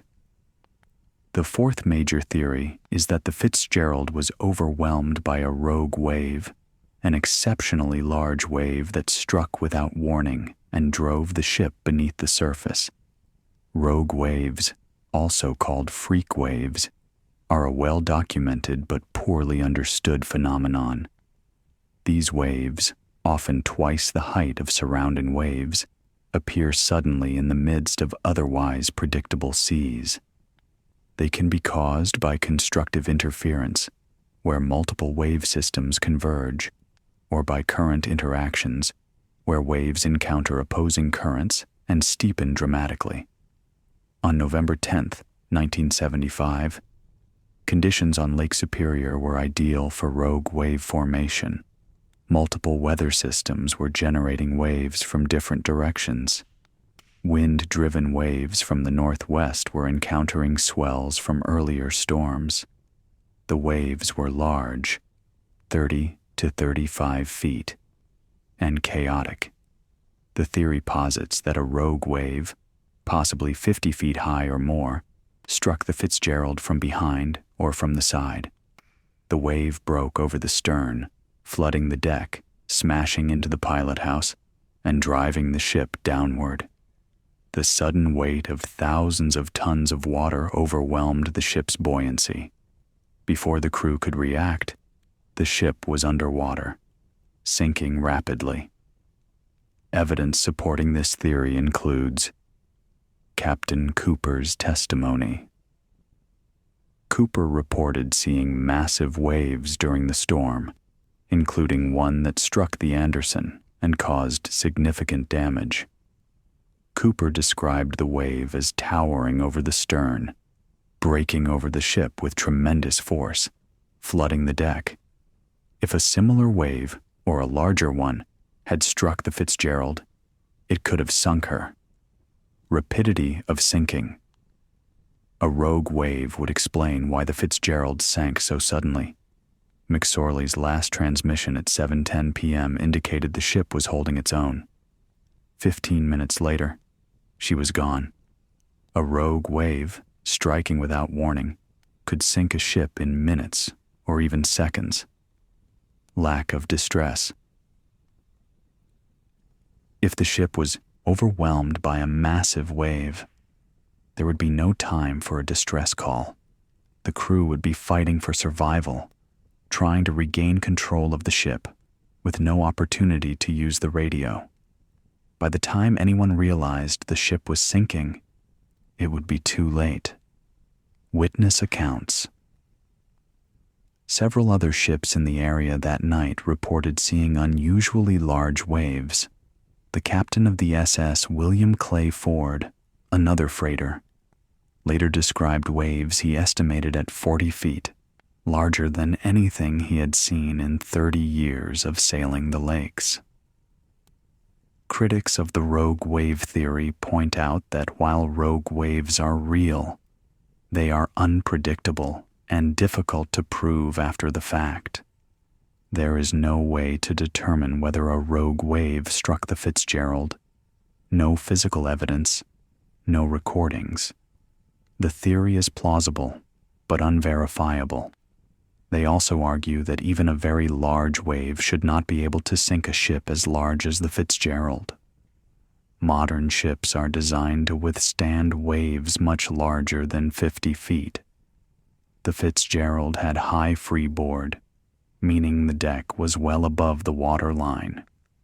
A wave breaking over the stern would flood the deck, but should not sink the ship unless there was pre-existing damage.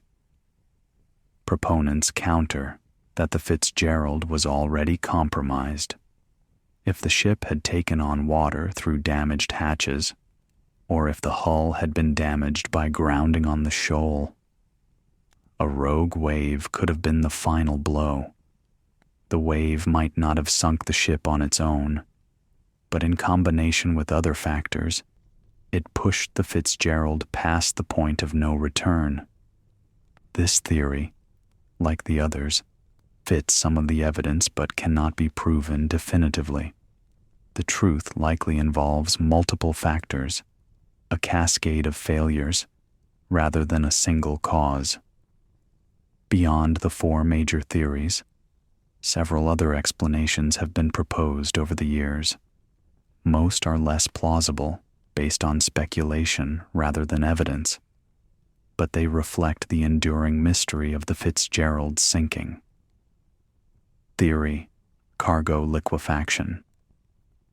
Some have suggested that the taconite cargo, when wet, could have liquefied, behaving like a fluid rather than a solid. Liquefied cargo can shift suddenly, causing the ship to list severely and capsize. However, taconite pellets are designed specifically to avoid this problem. They are processed to be dense and stable, not prone to liquefaction. Additionally, there is no evidence the Fitzgerald capsized. The wreck lies upright, suggesting the ship sank rather than rolled over. This theory is generally dismissed by experts. Theory: collision with a submarine. A particularly outlandish theory suggests the Fitzgerald collided with a submarine, either U.S. Navy or Soviet, operating covertly in Lake Superior. The collision damaged the hull, causing the ship to sink. There is zero evidence for this theory. The U.S. Navy does not operate submarines in the Great Lakes, and the presence of a Soviet submarine in 1975 would have been impossible given the geography. Additionally, sonar surveys of the wreck show no damage consistent with a collision with another vessel. This theory is a conspiracy theory with no basis in fact. Theory: sabotage. Another fringe theory suggests the Fitzgerald was deliberately sunk, either by a disgruntled crew member or by external sabotage. Possible motives include insurance fraud, labor disputes, or political activism. Again, there is no evidence. The ship was insured, but there is no indication the owners were in financial distress or stood to gain from sinking her. The crew had no known grievances, and there were no political or ideological reasons to target the Fitzgerald. This theory is also dismissed by serious investigators. Theory: meteorite strike. Perhaps the most bizarre theory suggests the Fitzgerald was struck by a meteorite, a rock from space that punched through the deck and hull, sinking the ship. Meteorite impacts on ships are extremely rare, but not impossible. However, there is no evidence of such an impact. The wreck shows no damage consistent with a meteorite strike, and there were no reports of meteorites in the area on November 10th. This theory is pure speculation. After nearly 50 years of investigation, analysis, and debate, no single theory has emerged as the definitive explanation for the sinking of the Edmund Fitzgerald. The evidence supports multiple scenarios, and the truth likely involves a combination of factors. The most widely accepted view among experts is that the Fitzgerald sank due to a cascade of failures. 1. The ship was overloaded or riding low due to structural modifications that reduced freeboard. 2. The hatch covers, poorly maintained and inadequately sealed, allowed water to enter the cargo holds during the storm. 3. The ship may have struck 6 Fathom Shoal, causing bottom damage that increased flooding. 4. The pumps could not keep up with the incoming water. 5. As the ship rode lower in the water, larger waves broke over the deck, adding more water. 6. Eventually, the combined weight of water in the holds and on the deck exceeded the ship's buoyancy. 7. The hull, stressed beyond its limits, broke apart at midship. 8. Both sections sank rapidly. This scenario accounts for most of the evidence. McSorley's reports of taking on water and having a list, the sudden sinking, the lack of time for evacuation, and the wreck configuration. However, it remains a theory, not a proven fact. The lake keeps its secrets. The museum sits on a rocky point overlooking Lake Superior. The Great Lakes Shipwreck Museum at Whitefish Point, Michigan, opened in 1986, 11 years after the Fitzgerald went down. The museum tells the story of Great Lakes maritime history, the ships that sailed, the storms that claimed them, the men who died. In the center of the main exhibition hall hangs the ship's bell, bronze, weathered, salvaged from the wreck in 1995 and replaced with a replica bearing the names of the 29 men who died. The original bell, polished and preserved, serves as the museum's centerpiece, a physical connection to the ship and her crew.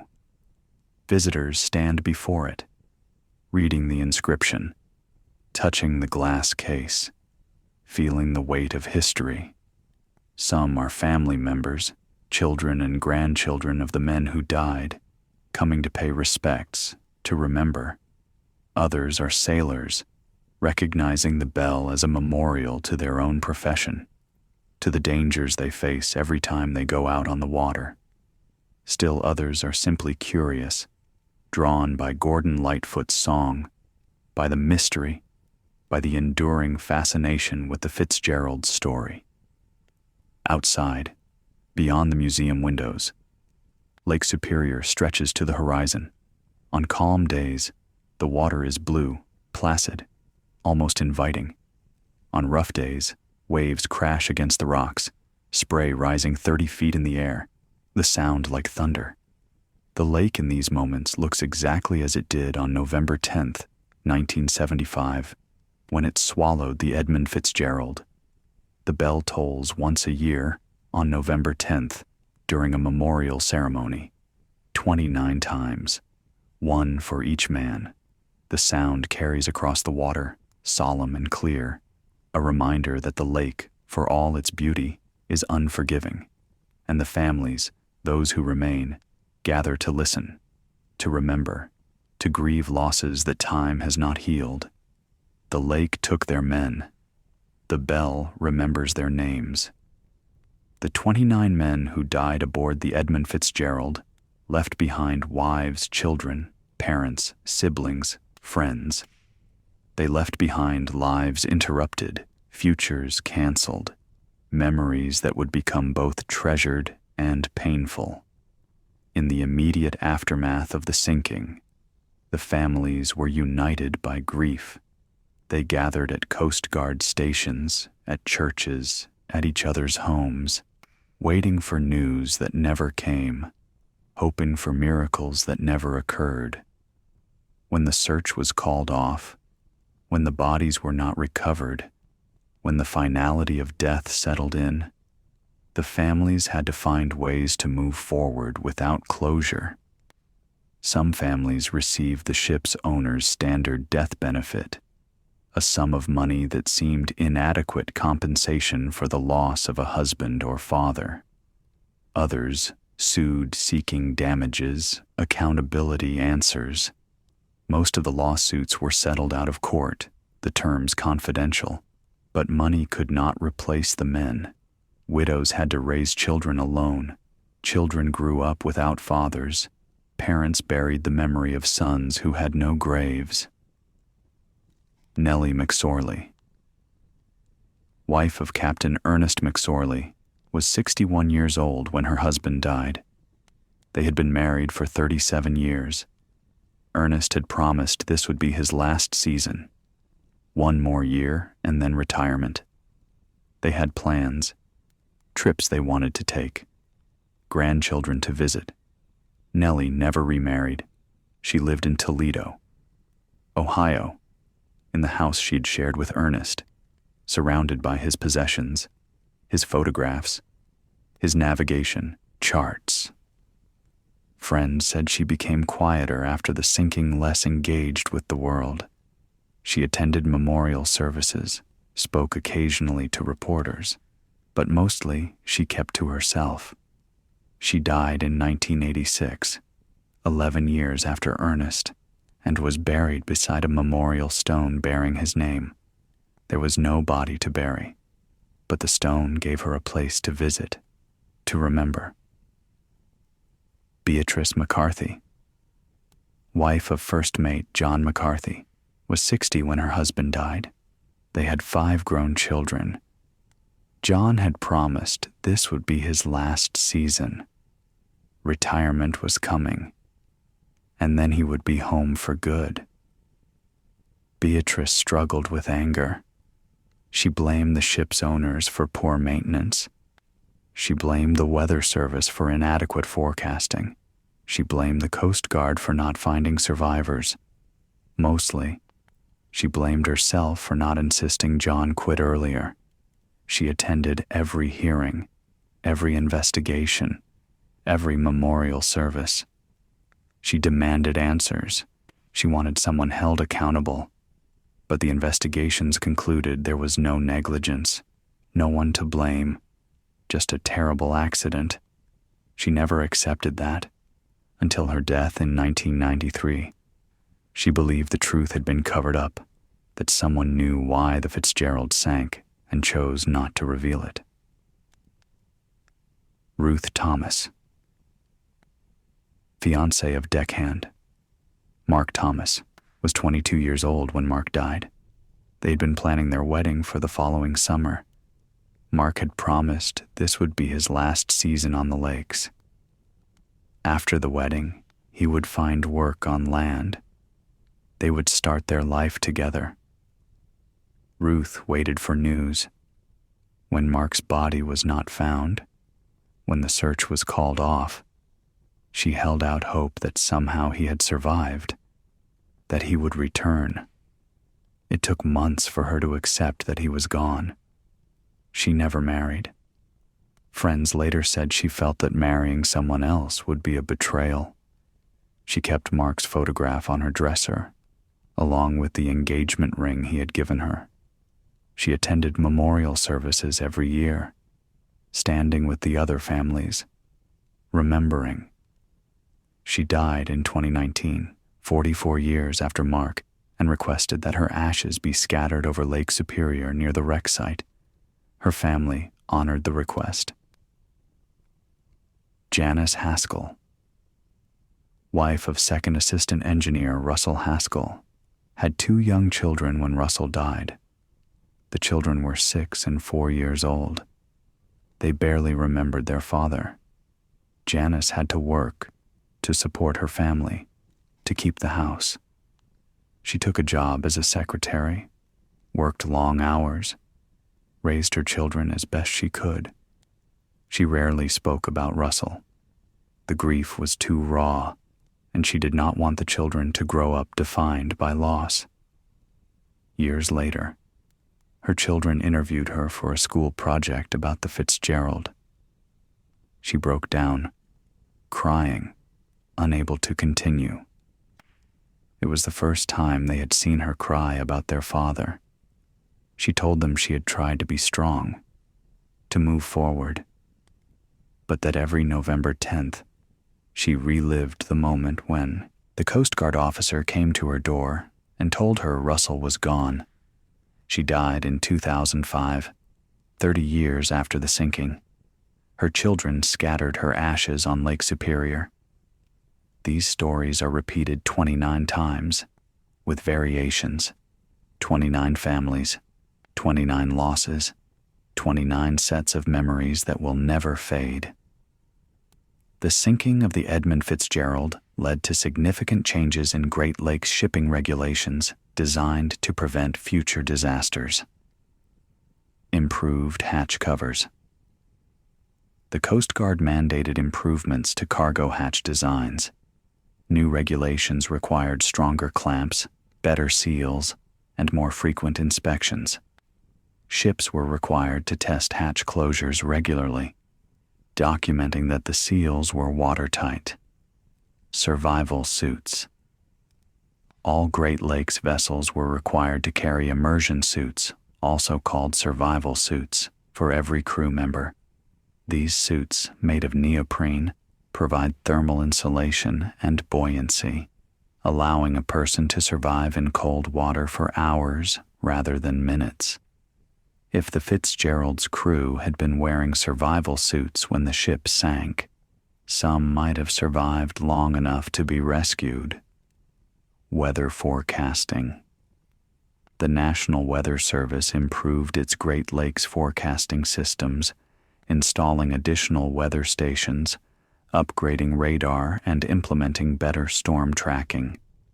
Forecasts became more accurate, giving ships more warning of approaching storms.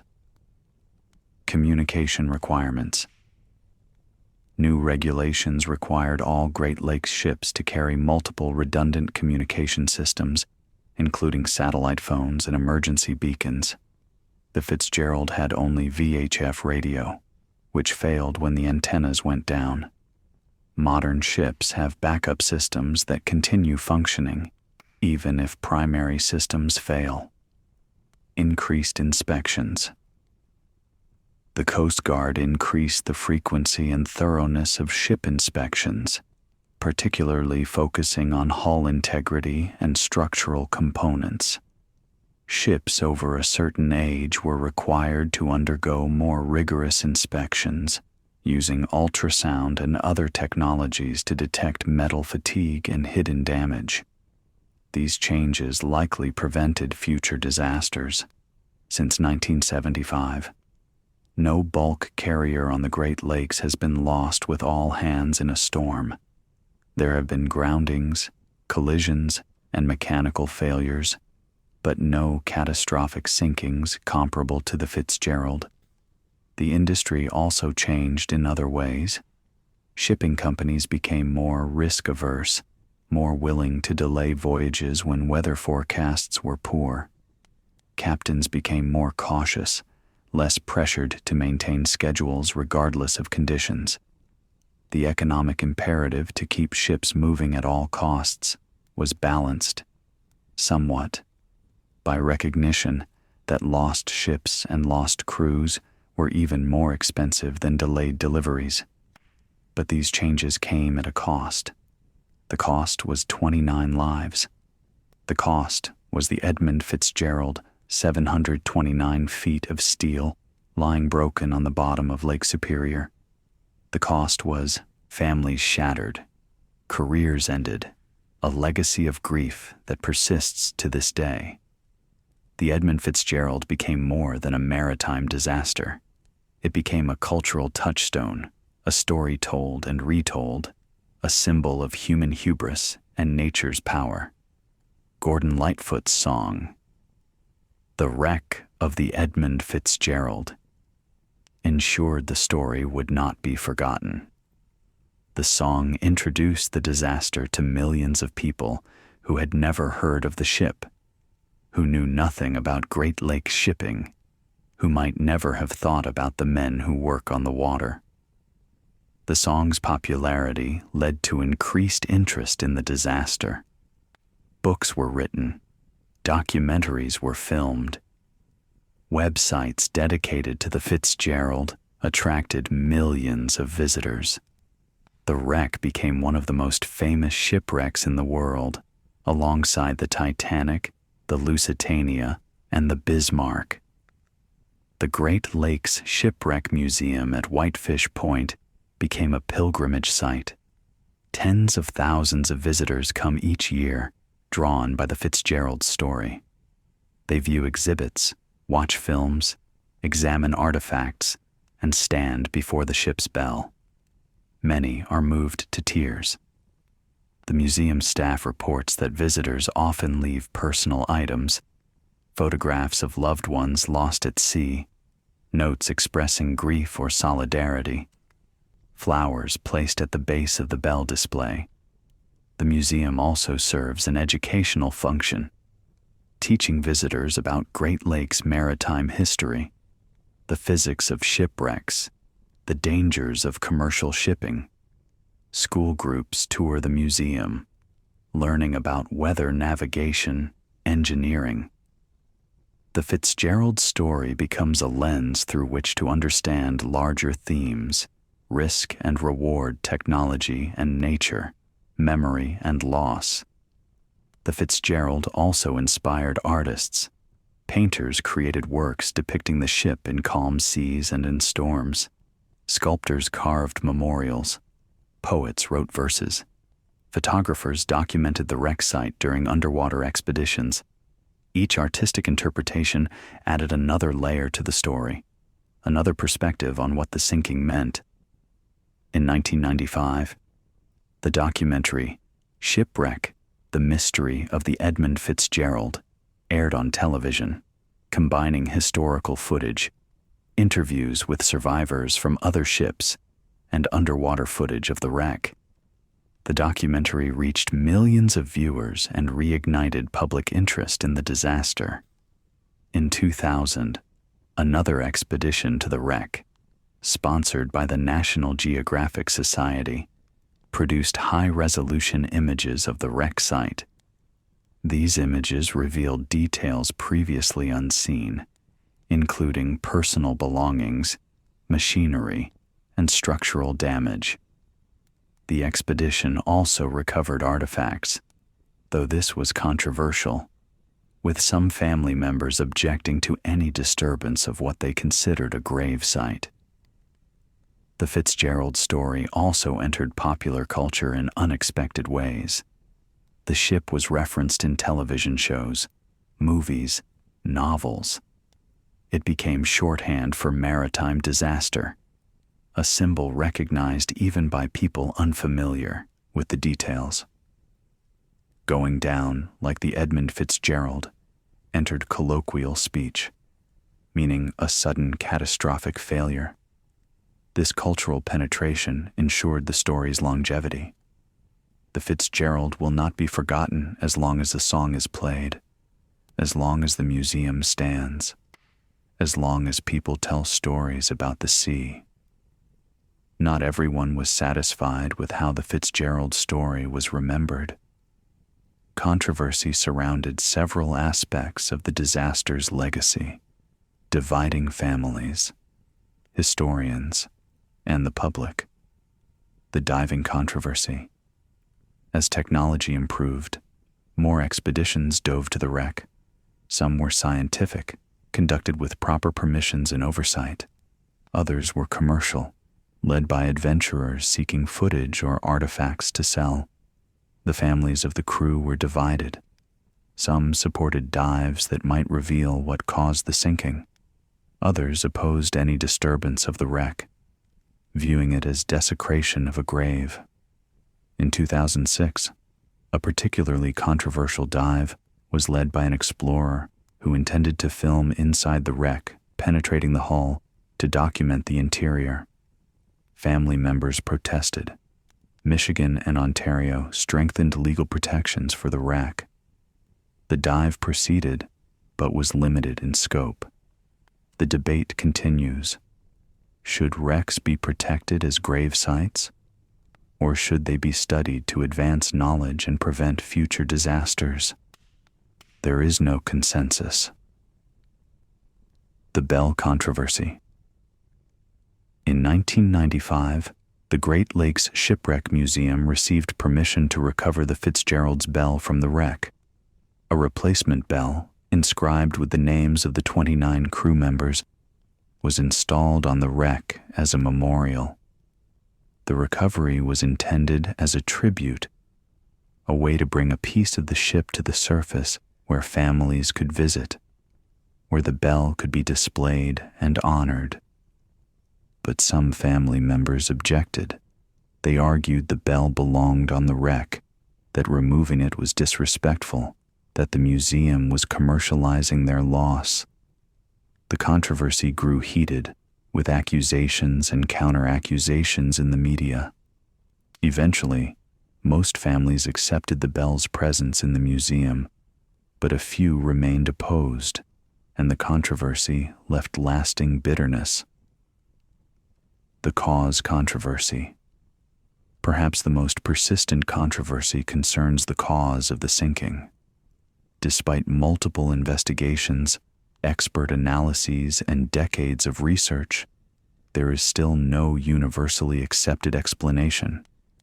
Different experts champion different theories. Naval architects favor structural failure. Mariners favor grounding on the shoal. Meteorologists favor the rogue wave theory. Family members, seeking someone to blame, often support theories that implicate negligence by the ship's owners or the Coast Guard. This lack of consensus frustrates everyone. Families want definitive answers. Historians want to close the case. But the evidence, while abundant, is also ambiguous. Every theory fits some facts and contradicts others. Some argue the controversy itself has become part of the legacy, that the mystery is what keeps people interested, what ensures the Fitzgerald is remembered. Others argue it is disrespectful to the dead to leave questions unanswered, that we owe it to the 29 men to determine exactly what killed them. The debate will likely continue as long as the story is told. There were no survivors from the Edmund Fitzgerald, but there were survivors in a broader sense, people whose lives were shaped by the disaster, who carried its weight, who became caretakers of its memory. Captain Jesse Cooper, commander of the Arthur M. Anderson, was 51 years old when the Fitzgerald sank. He had been on the radio with Captain McSorley minutes before the ship disappeared. He had initiated the search and rescue. He had watched the helicopter circle over empty water, looking for men who were already dead. Cooper continued sailing the Great Lakes for another 15 years, but he never forgot November 10th, 1975. He testified at multiple hearings, gave dozens of interviews, corresponded with family members of the crew. He felt a responsibility to keep the memory alive, to ensure the men were not forgotten. In interviews, Cooper spoke about survivor's guilt. He had been in the same storm, in the same area, subject to the same dangers. Why had the Anderson survived while the Fitzgerald sank? Was it luck, skill, the grace of God? He never had an answer. Cooper died in 1993, 18 years after the Fitzgerald. His family said he thought about the disaster every day. Mariners Association members. Several organizations of Great Lakes mariners, including the Mariners Church of Detroit, became unofficial guardians of the Fitzgerald's memory. The church holds an annual memorial service on November 10th, tolling its bell 29 times, reading the names of the crew, inviting families and the public to attend. The service, simple and solemn, has become a tradition. Hundreds attend each year, some traveling from across the country.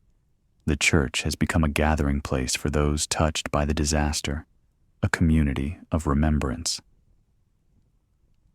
The Shipwreck Museum. Staff. The staff of the Great Lakes Shipwreck Museum, particularly those who work directly with the Fitzgerald exhibit, have become caretakers of the story. They answer questions from visitors, correspond with researchers, maintain relationships with family members. The museum director, Tom Farnquist, oversaw the recovery of the ship's bell in 1995.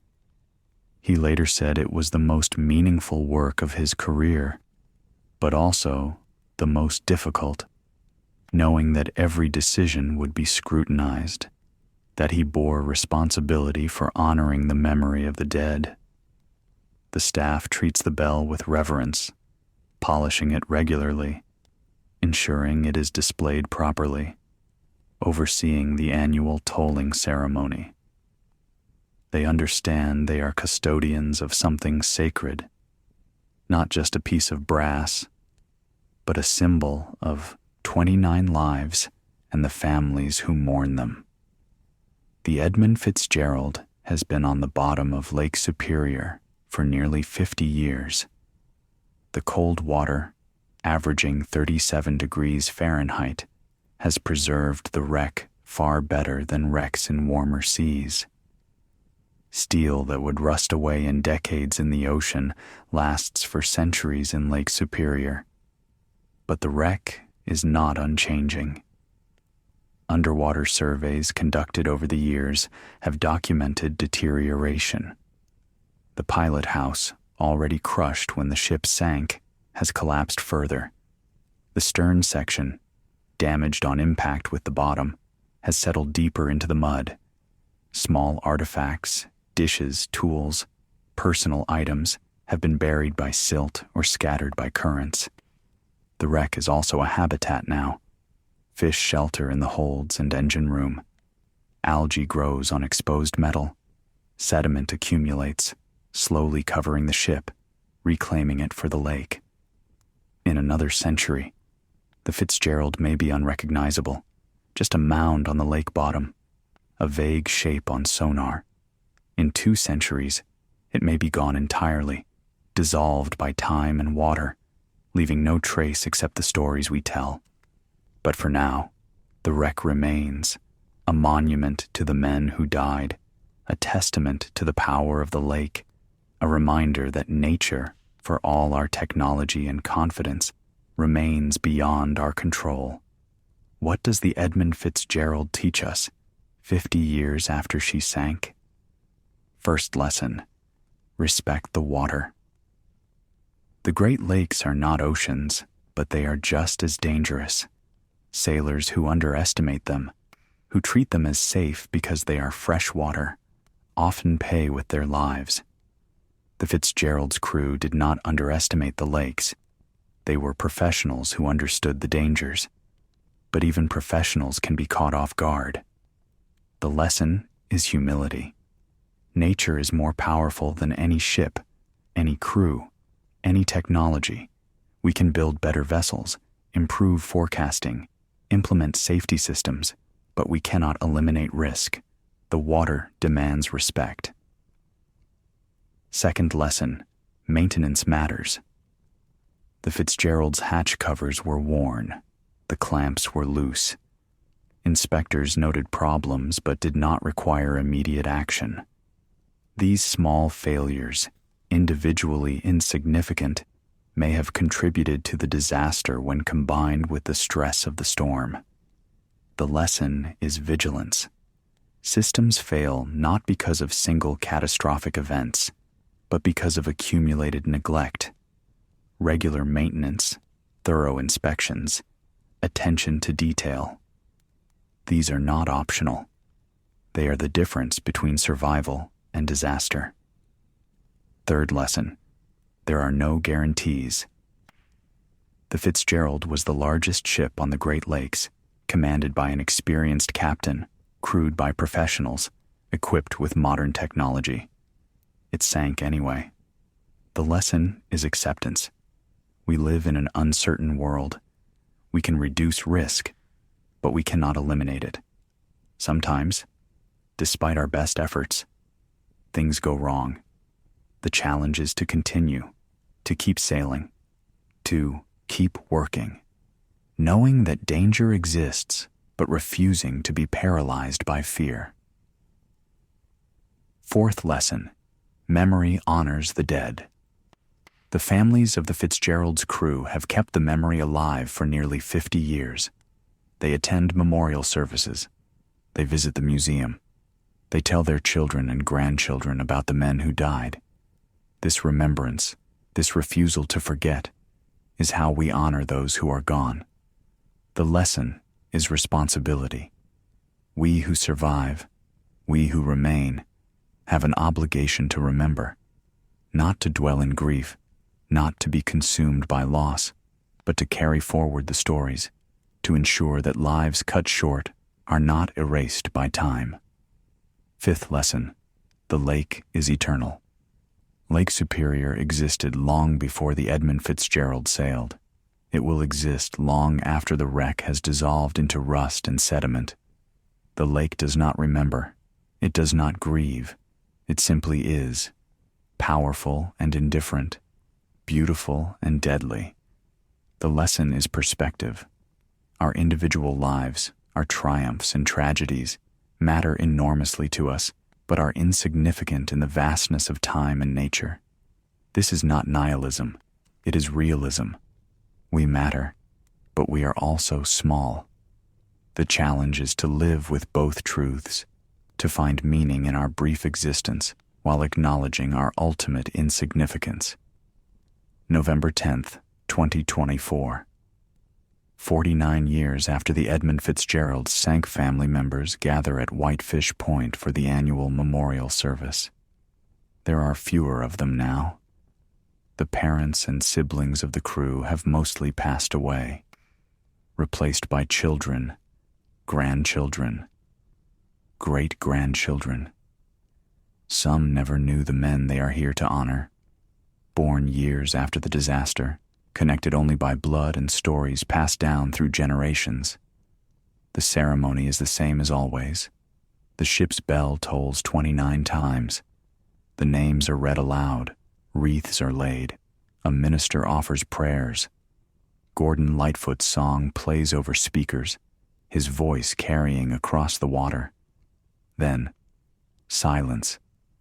People stand at the edge of the point, looking out at Lake Superior, imagining the ship lying somewhere out there, beneath 530 feet of dark water, her crew still aboard, resting in the cold. The lake is calm today.